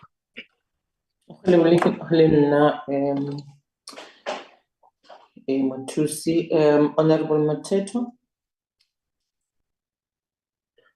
From the I'm sorry, Honorable Mtetwa, it's going to be Honorable Mtetwa, Honorable Lucas, Honorable Matthias, and Honorable Okam. Greetings to the joint sitting of committees, honorable members, fellow officials. Mine is an overview of the report, but with a gray area that I think one has picked up very recent, as in 2 days ago, when we were engaging with some of the stakeholders in our communities. One of them is the South African Farmers Development Association. I've picked up that they have a service level agreement with the department to assist the department in implementation of some of their programs. But by the look of things, at some point, the service level agreement, it is limiting the scope of the work that can be covered, or it is also made not to be active. So I am asking that these departments, both of them, agriculture and land reform, to reinstate and reactivate the service level agreement between them and the South African Farmers Development Association. The reason is this one. It has become very clear in this report that anything that has to do with the beneficiaries of land claims, especially in our communities, the word out there is that we have been not good steward on the land that has been given to us, and reasons that we don't have capacity. It is against that background that I am saying we have an agency, or we have a structure that was established, aimed to develop our farmers who were new entrants in this space, that they can be capacitated. So can we do that? That is one. Number two, I've observed, I have to retrace the history of land claims from the close of the window in 98 up to date. What I picked up, these are my findings, is that those who were soon to become beneficiaries of land claims, they were motivated to establish joint ventures with established farmers who said to them that they have capacity. And this may have come through a recommendation through those who were involved in the negotiations. But what we have found as the findings of those joint venture between the CPAs, the trusts, the communities that were awarded land, or farms that were functional from those who were holding them before, a handover was done to the Black communities, but the same farmers, they are given money, they put the money aside, and they then still join venture with the communities to make money, and they still share. And the reasons are that because they're providing capacity.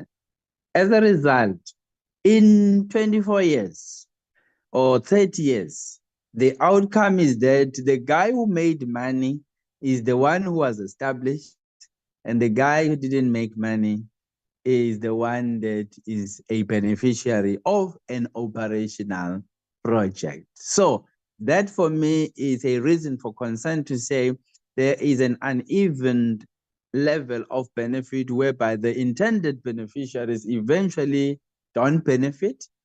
Furthermore, the procurement of every goods and services that are to be utilized in those operations are still procured from the networks of the same established farmers. So that, for me, sounds like an implosion of the very same intentions of us wanting to benefit our people.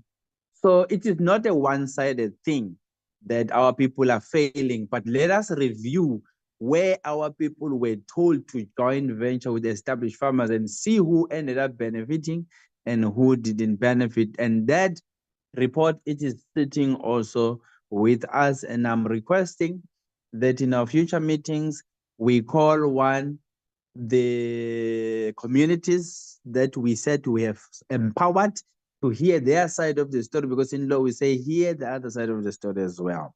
It is a legal principle, audi alteram partem. We have heard a report saying our people are not good. Can we bring our people to come here?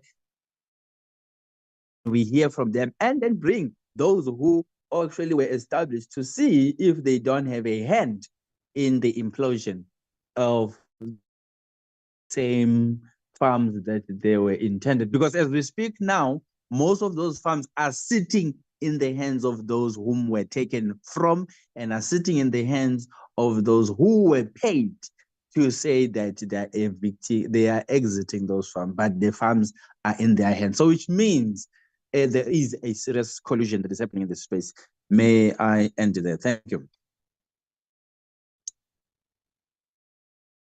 Thank you, Honorable Mteto. You are followed by Honorable Lucas. Honorable Gutama, you will be given an opportunity to come in. Honorable Gutama is not able to raise his hand. Thank you. Honorable Lucas. Thank you very much, Chairperson. Good morning to everyone in the meeting. And I also want to welcome the report with the different issues that have been highlighted within the report.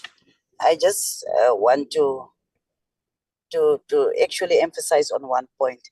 Yes, indeed, we are discussing the report of our different engagements, but we also have the responsibility to make sure that we discuss the report within the context of what we have been deliberating on for a time that we have been busy with the engagements with the different entities. So I would really want to agree with the chairperson that at least that we should be within the context of what we have been discussing. If there is any new deliberations or new proposals, that we should be able to at least have consensus as to what it will be that we will be tabling in our name to Parliament. So I just really want to say, if there is any other new or revolutionary proposals that we have, let us just canvass it with the rest of the members, and so that we can say this, yes, it is from the committee, and it's not necessarily what individuals would love to see. That is what I want to say on the deliberations that happened just before this. But also there is 1 or 2, 3 issues. I think I've been covered by one of the speakers on the issue of the CPA. And I was one that was consistent in saying, if the CPA is not working for what we want to achieve, we will have to look into a new governance model for restitution cases. And there is the issue of how do we really make sure that CPAs become effective and efficient for the purpose that it is actually meant for. And secondly, with regards to the CRLR, I think, Commission on Land Rights, I think there was an issue that came up with regards to the issue of staffing of the commission. The fact that even in fact is it the commissioner, or you will assist me with the term, for the gentleman that presented to us, that he has been acting for 8 years, if I am still correct, and I'm speaking under correction. And I think we've got a responsibility to make sure that we actually get stability within the different entities that is there to make sure that we achieve our objective, and that is to make sure that there is proper restitution of land, and also that we address the historical injustices. So, Chairperson, I want to say that, yes, indeed, we are here to discuss the report, but with all the recommendations that will come in, let us at least agree to the fact that it is your idea, it is not necessarily my idea. So as a collective, we will have to convince one another to agree with whoever propose here in this meeting. Thanks, Chairperson. Thank you, Honorable Lucas. Honorable Co-Chair, please be ready. I'll hand over back to you now. In the next few minutes, I think about 2 minutes. The following speakers are Honorable Matthias, Honorable Okamp, and Honorable Mukutam. Thank you very much, Honorable Matthias. Thank you so much, Honorable Chair. Greetings to members and fellow colleagues. Look, my Honorable Chair, we have been lamenting for far too long the crisis that besets land reform broadly, but specifically land restitution, to a point where a high-level panel was established by Parliament to establish the effectiveness or lack of thereof of legislation that were adopted since the dawn of our democracy. And the high-level panel made findings, and one such findings were on the state of CPAs and trusts as vehicles mandated by law to administer land that has been restituted, or any other form of law of land that has been acquired for purposes of land transformation. And the high-level panel made the following observation, that CPAs and trusts as entities for holding land distributed to beneficiaries through the program of land reform, they remain largely unsupported, and many have become sites of elite capture. The land holding entities have been under-resourced, and have very little or limited and ineffective support and oversight from government. Thirdly, the establishment of holding entities such as CPAs and trusts is poorly designed and badly facilitated. They are dysfunctional, and their land in their hands cannot be productively used. And access to land by these beneficiaries, including tenure security, cannot be realized. Close quotes. This is a broad quotation of the findings of the high-level panel. So for the too long, Honorable Chair, we've been dealing with this matter. And Honorable Mothetwa is right, as well as Honorable Montweti, that we cannot continue 30 years in democracy. We're still dealing with a problem which reflects badly on the ability of the African people who are now beneficiaries of land restitution to be sitting on land which is not productive, which has become a theater of all failures, and more especially a site of capture by elites. And how are these CPAs and trusts being captured by elites? It's in a form of joint ventures that they've entered into between themselves as beneficiaries or CPAs on behalf of communities and the erstwhile white landowners who the Commission on the Restitution of Land Right has acquired land from at the cost of more than 56 billion rand. And these farms, upon being acquiring, are handed back to erstwhile white landowners. I handed back on a silver platter to erstwhile white landowners, who, in the process, trick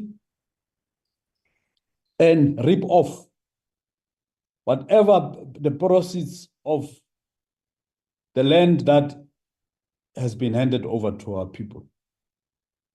And for these who are calling that this matter must be given a serious attention, and it must also be reflected in the report, that it cannot be business as usual going forward. This matter of the CPA and the report of the high-level panel must find expression in the dealings of the portfolio committee and the respective ministries going forward, and bring to an end to this crisis and the lamentation that we have suffered for so long. And I also wanted to express a view similar to what has been expressed here by Honorable Mothetwa, that the department must respect agreements and memorandum of understanding it enters into with various organizations of farmers out there. It must not be biased towards Agri-SA and similar commodity-led organizations that are pro-white, that abuses their proximity in the past and currently in the era of democracy. And in a process, manipulate systems of government in their interest. There is, and we have been well aware, and this has been reported in various committee meetings of this portfolio committee, that the department, both of them, agriculture, land reform, and rural development, have an existing service level agreement with South African Farmers Development Association. We call on the department to respect that service level agreement and ensure that South African Farmers Development Association scope of mandate based on the service level agreement is respected, and ensure that we have a briefing, or perhaps called SAVDA before the committee to come and make the presentation, because I suspect that the department may not, and as they have indicated before, not be interested in respecting the service level agreement. And it is only in that that these issues will be addressed. Lastly, Honorable Chair, is on the location and placement of the land bank. The land bank is funded by the department to the amount in the tune of 3 billion rand annually. And we've got no oversight over the land bank. The land bank has been located to a different ministry, which contribute nothing towards its operations and its strategic plans. This committee must seriously call on the Minister of Finance and our two respective ministers, Nyonso and Steenhuisen, to engage the Minister of Finance to seriously discuss the relocation of the land bank back to, specifically to land reform and rural development. We shall see how do we deal with the modalities of oversight and all of that, but that bank must be overseen by land reform and rural development. Thank you so much, Honorable Chair. Thank you, Honorable Matthias. Honorable Co-Chair, please, I'm handing over to you. I'll join you again later towards the end.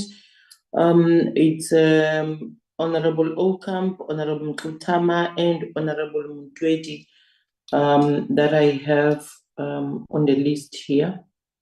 Yeah. Honorable Chair. Thank you very much, Co-Chairperson, and thank you, honorable members. Yes, I will give the opportunity to Honorable Okamp. Thank you very much, Co-Chairperson. Firstly, to the previous chairperson, thank you for allowing us to deliberate that. As you said yesterday in your WhatsApp, you said you will indeed deliberate because there's no presentation tomorrow. Therefore, we have ample time to discuss. So thank you very much for that, Chairperson. I believe that that is what we are doing. And thank you also to the Honorable Lucas, who agreed that we are here now to deliberate this.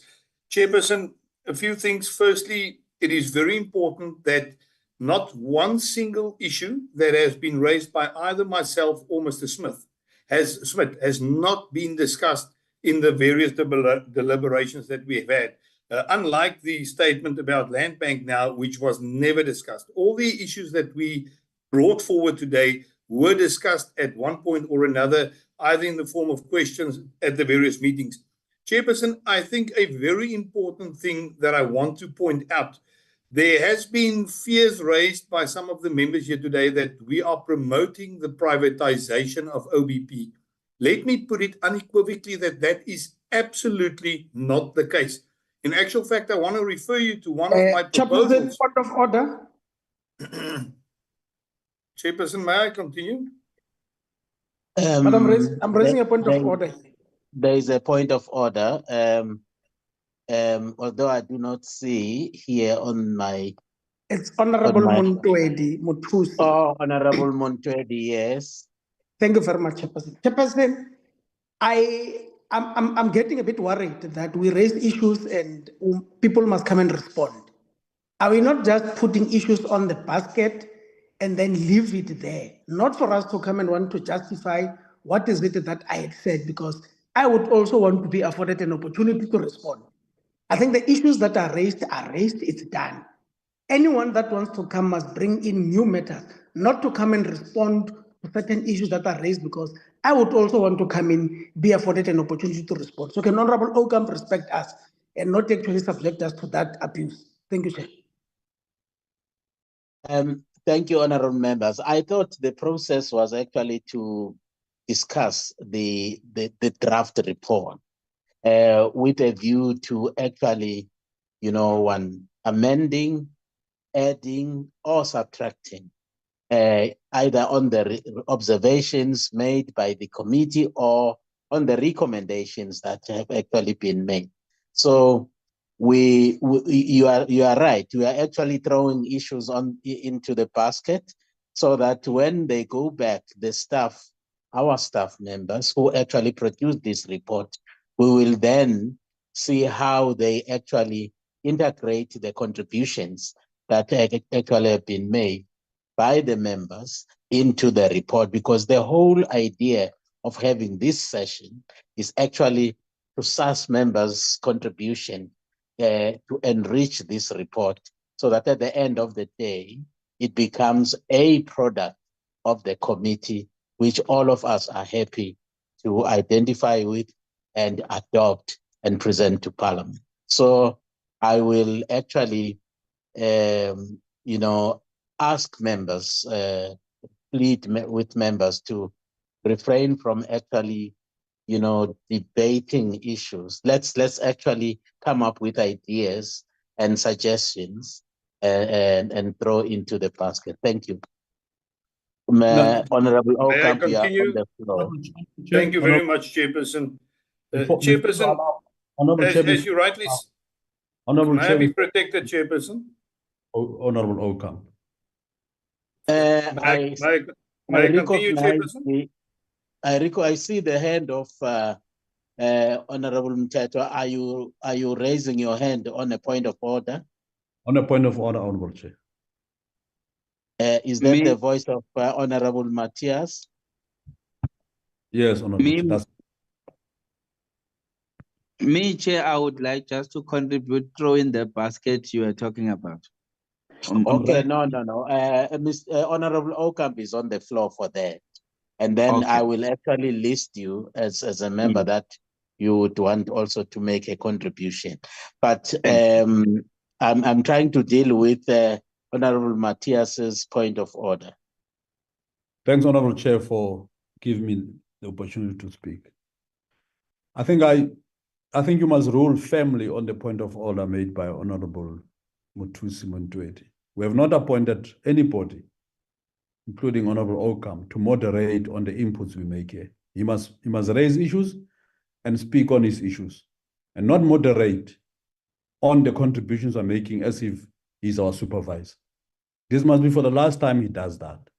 Thanks, Honorable Chair. Thank you, honorable members. The point is taken. Mr. Ocampo, put forward your own views in relation to issues that are raised in the draft report, and resist the temptation of engaging, issues that members actually have raised, because that will obviously generate an unnecessary, debate on the issues. We are here to actually throw in our own suggestion and our own recommendations into the draft report. Thank you. May you continue? Yes, thank you, Chairperson. I will. It's just a bit confusing to me when the agenda says deliberation, and that is what we are doing. And I'm not trying to criticize anybody. I'm reacting on things that were said. And I think it is very important, Chairperson, to come back to the point that I wanted to make, is that OBP has got the responsibility of manufacturing vaccines. I have, in my presentation earlier today, asked that there must be a body put in place that can do a proper estimation for both ARC's Food and Mouth Disease Facility as well as OBP's Good Manufacturing Practice Facility to get an estimation on what that would cost, so that we can then empower the Minister of Agriculture to approach the Minister of Finance. I actually used the words to beg for money for this. So the last thing that we want to see is for OBP or ARC to be privatized. That is not what we say. But we also saw, Chairperson, that in 2013 or 2014, money was made available for OBP to build this facility. And up to now, 10 years later, that facility has not been completed. So we've got to ask ourselves, what must be done in the meantime at OBP in order to fulfill their mandate of providing vaccines? And all that I'm saying, and we have mentioned this, I've mentioned this in a meeting that was held in the Sanlam building, that we must look into, in the absence of OBP fulfilling in their mandate, to see how OBP can under license. In other words, it's something that can be given and taken away. In the meantime, assist them by using the private sector to manufacture on their behalf certain products. This is not privatization. It is assisting them in the absence of their own capabilities. So please, I would urge everybody not to think that we are talking about privatization of OBP at all, but assisting them in the manufacturing progress and process. And I think that is very important. Just apart from that, Chairperson, as I said before, every single point that has been raised by myself and Mr. Smith has been raised in the previous committees and meetings that we've had. And the last thing, that in the previous meeting that we had, we as a committee stayed behind to approve the minutes. We did not stay behind to deliberate on what was said. I just did say to the chairperson at that stage that we need to, in this meeting today, deliberate on what our opinions are, what suggestions we want to make, etc. And I hope that that is the process that we are now busy with. Thank you, Chairperson. Thank you. The next one is Honorable Mqitama. Thanks, Chair. Co-chairs, I'm going to propose that you make a firm ruling on the matter of what a report is. Is it a record of a meeting that happened previously, or is an opportunity to raise new matters? And thereby, I would suggest undermine the record of that previous meeting. So a ruling must be clearly be made here, because new matters are being brought into a report. A report, as I understand it, is supposed to be a record of what had happened previously. Now, if these new matters, including the privatization of the vaccine production, which has been proposed, and we are not children here, when you introduce a bring private sector, you have effectively privatized a state function. Why not capacitate the state entity to be able to produce those vaccines by bringing in private sector players? This is exactly the path to privatization. And if that recommendation stands, we will not be able to adopt this particular report. Thank you, Chair. Thank you, Honorable Mqitama. Well, I will consult with my co-chair in relation to the ruling that you want us to make. But in the interest of getting the meeting actually going, I will actually give the opportunity to the next speaker, being Honorable Lucas. It's a Montoedi. Oh, sorry, Mama. Apologies, ma. Oh, I'm sorry. It will be Honorable Montoedi, Honorable Chair. Okay, sorry, Honorable Lucas, Honorable Montoedi. Oh, thank you very much, the Chair. I think Honorable Mqitama covered what I wanted to cover. And I want us to have faith and trust in the recently appointed board of the OBP. I think they assist with the responsibility of making sure that they take OBP to greater heights. And any suggestions of either mild or strong, it remains privatization. And that's how it starts. It starts, very mildly. And then you want to come here and say it's not privatization, when in actual fact, it will actually lead there. But I'm very happy. Let's allow let's support all of us. Let us support the board of the OBP to turn around that situation, because they are recently appointed. All of these things that are happening, they know nothing about. Chairpersons, my only issue that I wanted to, and thanks for giving me an opportunity again. I want to speak on the revitalization of the irrigation scheme. The Department of Agriculture in 2014 took a decision on the revitalization of the agricultural scheme.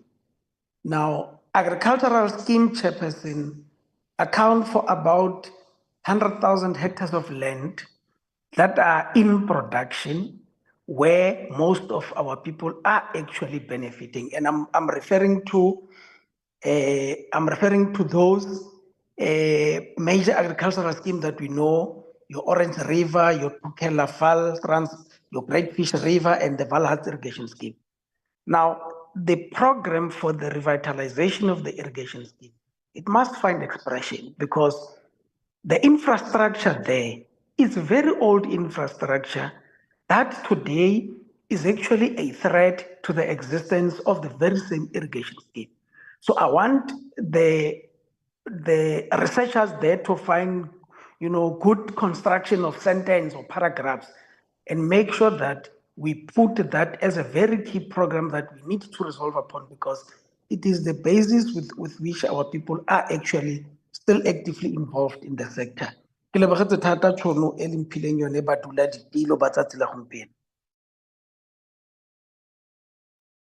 Thank you, Honorable Mukwedi. Although I missed the last part of your contribution. The next speaker would be Honorable Lucas. Thank you very much, Chairperson. Chair, I'm coming back on the same issue of undersupport, and I want to agree that the current board have the responsibility to make sure, like Honorable Okambe have proposed, to make a proper assessment of what the weaknesses, the strength, and the opportunities are within that specific institution. And there is one thing that personally and generally I will not agree on is that we now already involve the private sector. I think we should use the capacity that exists within undersupport and allow the current board to make sure that they actually analyze and utilize the current capacity that is there, and that we then see how we can enhance the ability of this institution to make sure that the development of vaccines become clear. Because I think someone said to me in passing that there was thousands or more than 1,000 vaccines of horse sickness in undersupport, which shows us that the capacity is there. But also generally, not only on OBP, generally on this, on our programs that we have seen, that the issue of financial and human resources is a big issue. So I think that is the issue that we also need to address. I've went through the report, and I think the department focus on issues that is really challenges. But the fact of the matter is that how do we address these challenges? Through making sure that we lobby for financial resources and through making sure that we have the necessary human resources. I don't think the issue should be, whilst we do have the capacity, that we already look to alternatives. It looked too much like profiteering, and I don't think that should be the issue. The issue should be to make sure that we use the current capacity and that we enhance that capacity by putting the necessary resources. Thank you, Chairperson. Thank you, Honorable Lucas. Then Honorable Smith. Thank you, Honorable Co-Chair. Honorable Co-Chair, I am actually rising on a point of clarity here, because I'm a bit confused on the decision that was made, or that the chair pronounced, that we should not engage on other members' recommendations, but should just submit our own in the basket as it was indicated. So my question is, if that is the case, when and who is going to decide what is then included in the report, on the final report? Chairperson, No, if I may, I'm still on the floor. Please protect me. Chairperson, on a point I'm of still on the floor on the point Chairperson, on of a point of clarity. order. Can Honorable Smith be in order, please? I just You want are to out of order, Honorable Lucas. Please. Honorable Can we respect Smith. each other? May I raise point of order? I'm still on the floor. I was not Okay. I'm All right. still on the floor on the I was point not of clarity. disrespectful, Honorable Smith. Honorable Smith, points of order are actually accepted. Can Exactly. we actually hear But I what am Honorable- currently on a point of order, on the point of clarity, Chair. So you cannot No, but you are- do a you point are of the order on speaker. top of a point of order. You are the current speaker. You didn't, in any case, you didn't have to ask for a point of clarity because you are a current speaker. Comrade, Honorable Chair, Honorable Smith is really, he didn't understand what the previous speaker said correctly. I just wanted to say that there was no way, the chairperson never ruled on recommendations. What he said is we should not respond to one another point in clarification. That is exactly what is happening. Honorable Smith can make his point, but he don't have to say this one is wrong and I'm right. We don't want that kind of engagement with one another. We want us to be respectful in our way we engage with one. And I'm very sorry if you think I was disrespectful, but I think I've got the right to call order. Thanks, Chairperson. Honorable members, let's be patient and accommodate, one another's views, and actually refrain from actually trying to derail this process. I thought, and I still maintain, that we are at the point where we are actually deliberating on a draft report, which is presented to us by our committee unit. Therefore, let us do that and let us come up with our suggestion. Let us improve what is before us without actually engaging in some kind of a debate against each other, because that is not going to get us anywhere at this stage, at least. Can we then proceed? I'm giving back the Thank you, Honorable Chair. opportunity So I to- can proceed. Yeah. Thank you, Honorable Chair. So let me finish my question. My question is if we should not engage on each other's proposals. My question then is when, where and when and by whom will the decision then be made on what is included in the final report? Because if I don't agree with other members' submission, I should have the opportunity to put my view on that so that we have a committee view at the end of the day. So my question is, who is going to decide what of my recommendations is included and all other people's recommendations at the end of the day into the final report that is presented to us? But honorable members, I think we should be amenable to the situation where if your point is actually not finding any favor with other honorable members, we should actually be men enough and women enough to actually accept that, and in the interest of progress. Because if we are going to insist that what we are doing here, we are actually deliberating on a draft report, we are actually enriching our report. We are not arguing.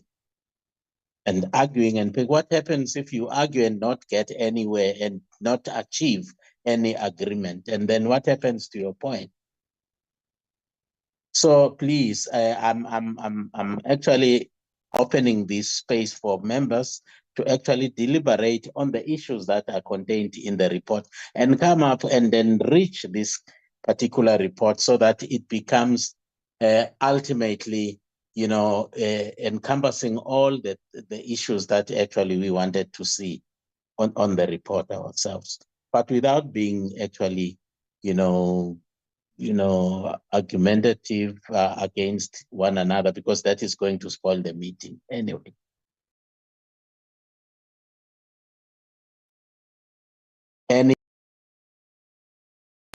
Hello.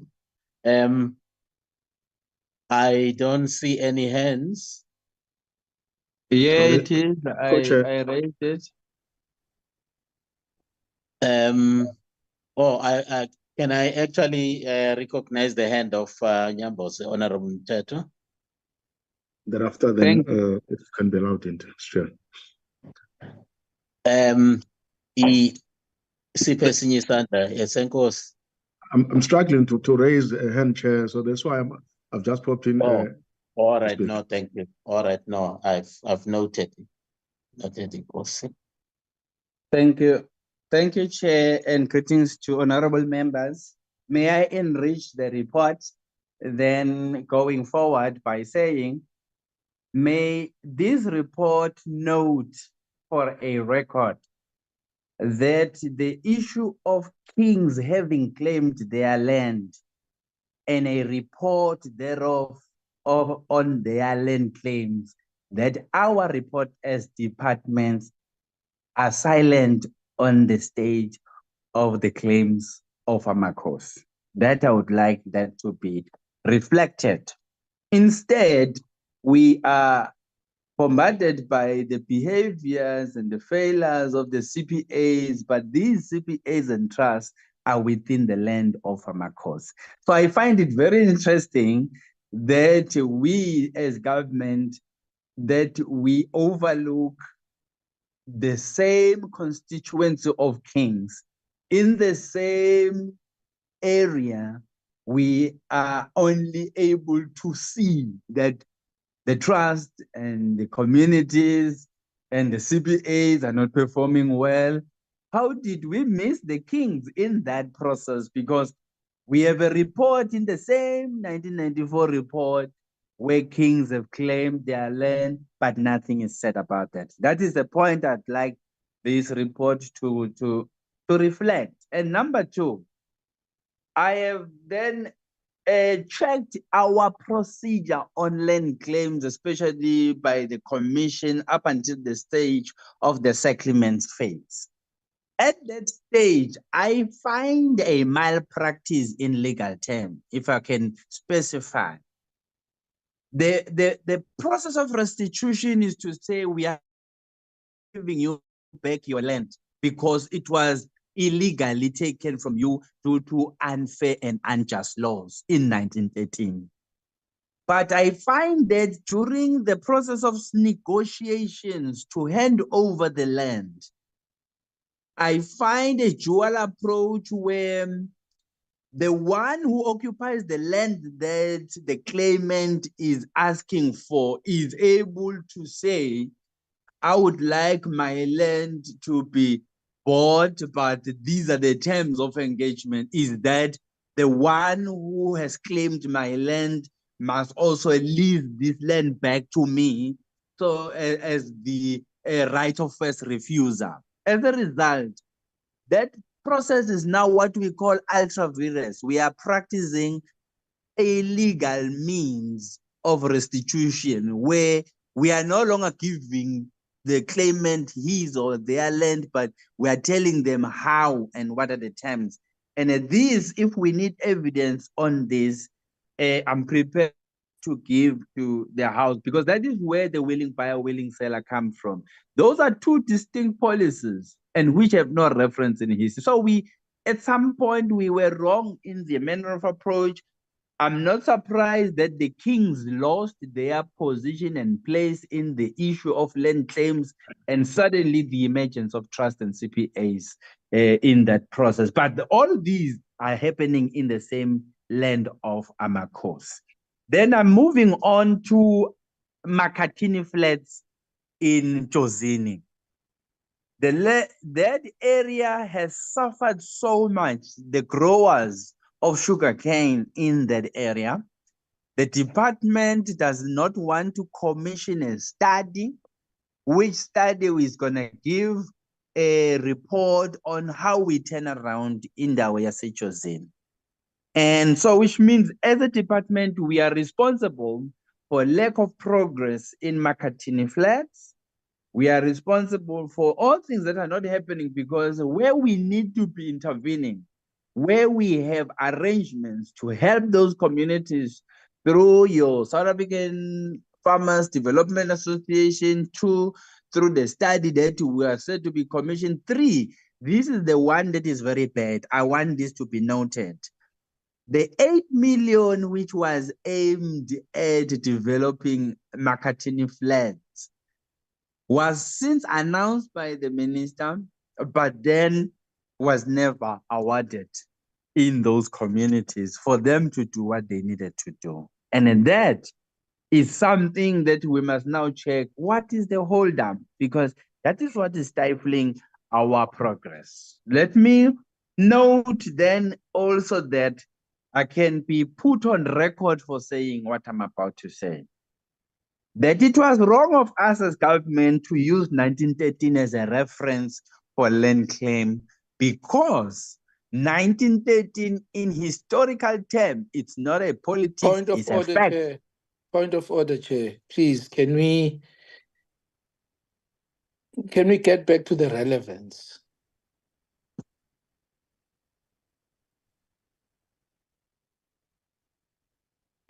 Yes, Nyambosa, I'm afraid we are now discussing the real politics of land reform, and which actually is an area which actually should be debated in Parliament. There are various ways to actually, raise those issues, and so that they find expression in Parliament and be debated, because these are substantial political issues, on which political parties would actually also like to make contributions at the level of Parliament, rather than in the committee. Can we actually confine ourselves, Nyambose, to the draft report and the issues that we feel should actually appear on the report based on what actually has been discussed previously, and with the view to actually improving our land reform processes that are already underway? Okay, thanks. I will refrain from that one. May I then submit this one point, which is my last, is that in terms of accountability of the department as they come to the portfolio committee, may I request that we add senior officials from the department at the level of DG and the DDGs, with respect to their functions that they do, because some of the reporting of the things that are happening in the department and outside are relevant to their job description and where non-performance has taken place. But now when there is accountability, we are just getting the minister to say he's accounting and the DG, but you find we're losing the relevance of accountability also specifically from certain individual senior managers. And then same applies to the beneficiaries. Can we have beneficiaries on land reform be brought into the portfolio committee to account on their own? And furthermore, that includes the farmers, established farmers who benefited in the process of being paid, to also come and account, because what we're sitting with, we are sitting with a report that says CPAs are not performing, trusts are not performing, but there is a dual process where the beneficiary and the one who has actually received the settlement payment is also involved. As a result, the land is still sitting with the same person who got paid. Can we bring that for accountability? Thank you. Well, thank you so much, Nyambose. Can I actually allow Nkosi to make a contribution? Thank you, Co-Chair, or members. Chairperson, just two things that I wanted just to raise. One, the issue or the attempt or the approach that the department once used, Department of Agriculture, once used in assisting the people in communal land. There was a project or a program called One Home, One Garden. And one would not understand what made it just to disappear. Because the approach one would have in mind was that after those One Home, One Garden, the program will extend to a hectare land for each family to grow something for subsistence farming to feed their families or their kids. Chairperson, one really seems to see that the whole program is only focused on commercial farmers. They could be a smallholder, they could be emerging, they could be these big commercial farmers. But assisting the communities out there to sort of feed their families, it seems very difficult. One approach that I have, or one I've noticed, you see, if you go to the rural areas, at most, there are open pieces of land that has not been used productively, just because people no longer have their span of oxen or donkeys to cultivate the land or to plow the land. The hope was that maybe the department could provide the tractors to be kept in agricultural department offices in different towns, where they would then go out to go and assist in plowing land for the people who cannot afford buying tractors to utilize the land. This, chairperson, has led to people now start building turning the fields into residential areas. If you go to the areas around towns and cities, people have turned this agricultural land into residential areas. When we are in big need of food for the country, this is the biggest challenge, chairperson. We've several times raised the issue of assisting the subsistence farmers in order to plant or grow something to feed themselves and their families. But similarly, the department does not have much interest in assisting in that field. If one may go back to the history of how these things were done previously, we had these tractors which were managed by the agricultural officers in areas like in towns or townships, where the people would go present their applications for assistance, then they could be assisted. And the tractors were very safe because they were kept right in a fenced properly offices where no one would sort of do anything untoward about the maintenance and well-keeping of the tractors. This is the point I'm having, Chair. Second one is that of the land. We are talking about the farms that have been restored to the people who launched their claims, or the communities.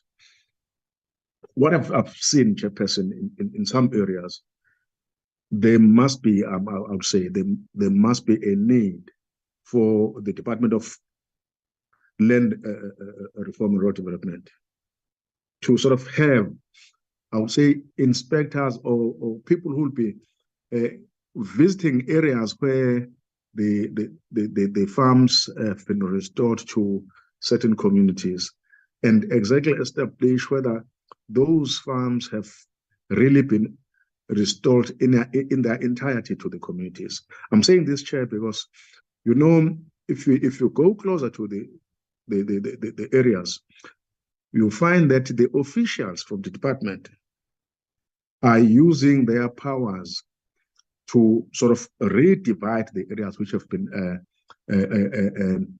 restored to certain communities. An example, a community in X lodges a claim, and the land is restored, only to find that before they sort of occupy or start working on the land, you would see the officials going there, then taking some pieces of those farms, claiming that they still remain the property of the state, whereas the claimants have lodged a claim, an inclusive claim on the land. Maybe I might be failing to express myself, but what I'm trying to expose is actually the corruption that is taking place out there, because there is a lot of corruption that is taking place, which needs to be really revisited because of the carelessness or the bad intention of those responsible officials in local areas who have powers to say this is what the state can restore to you. This portion cannot be taken to you. It will be used by the state in any way or in effect, or can maybe lease to a certain group or certain individuals. We have people who have been looking for farms who have power to sort of run the farms in the areas of Vryheid, in the areas of we go far to the north. There are farms there. There are farms around Newcastle areas where people have been sort of treated very badly, if I could say, regarding the restoration of land. So my take, Chairperson, was just to emphasize the importance of assisting the people in the communal land to still work the land instead of start turning the productive agricultural land into residential areas. That's all, Chairperson, I wanted just to contribute towards. Thank you. Well, thank you, Ndabezitha, for your contribution. I hope the scribes were able to pick up the points that Nkosi actually was raising. I don't actually see hands. Please, if I don't see any hands and you still want to say something, please draw my attention by actually, unmuting and actually draw my attention. Is there any member that would still want to make a contribution?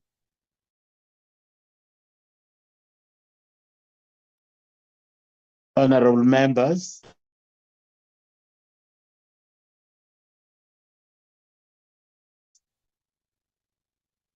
Honorable members. Yes, Honorable yes, members. If I don't see any hands, but if there is any honorable member that still wants to actually, cut his or her teeth into the issues, well, draw my attention by unmuting, and I will respond.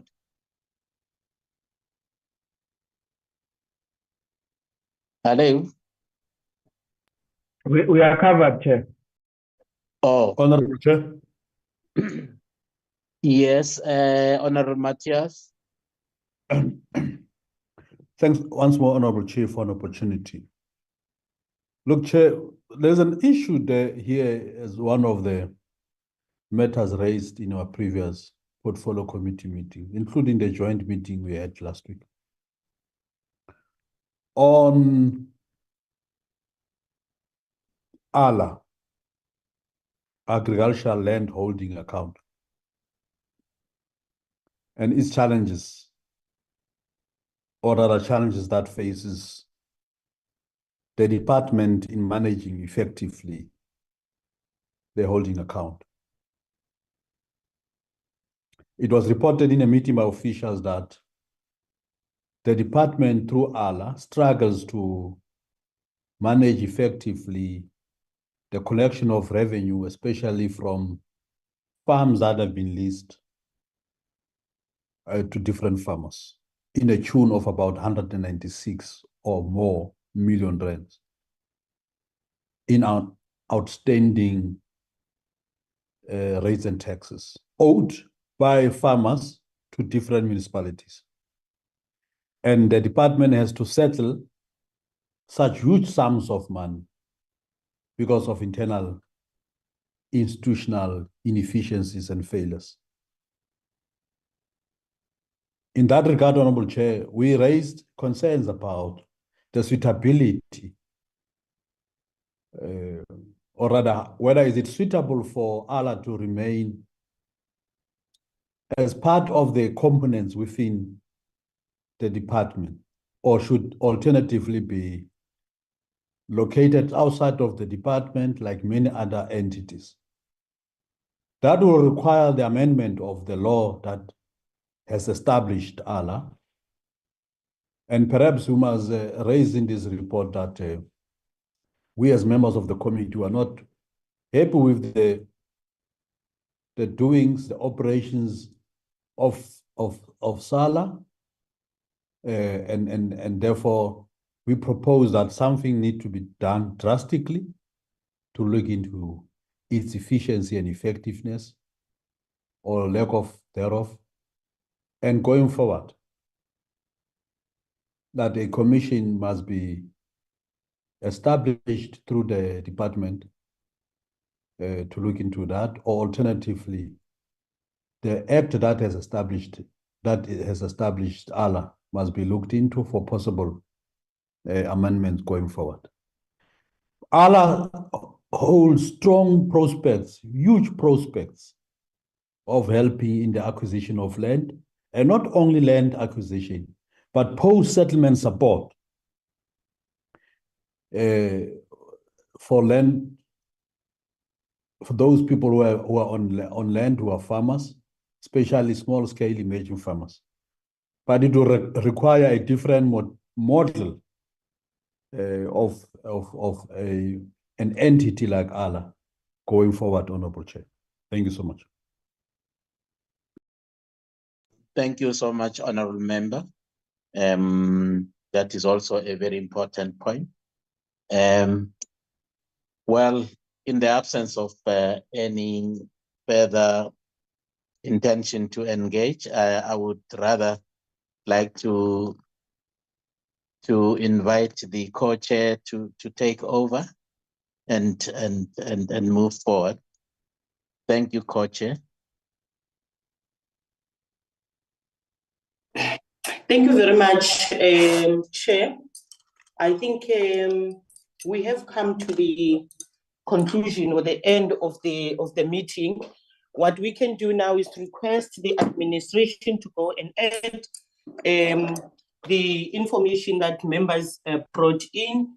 I had said earlier on, there are issues that we have to agree on and have consensus on, and the administration was here. They know on the issues that we did not have a consensus, but let them go and add the information that they've got from the members, and then later on they will send it back to us. We were going to look at it. And I want to thank you very much, co-chair, for co-chairing this meeting, however difficult it may have been. But this is what we are here for. Chairperson and honorable members, thank you very much for your views. The meeting, co-chair, without any other issue from yourself, can I then declare it closed? The meeting is adjourned. Oh, thank you very much, Chair. The meeting is adjourned, honorable members. Thank you very much for your time. Thank you. Goodbye. Thanks, Chairperson. Thanks. Thank you. Thank you. Bye.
Recording stopped.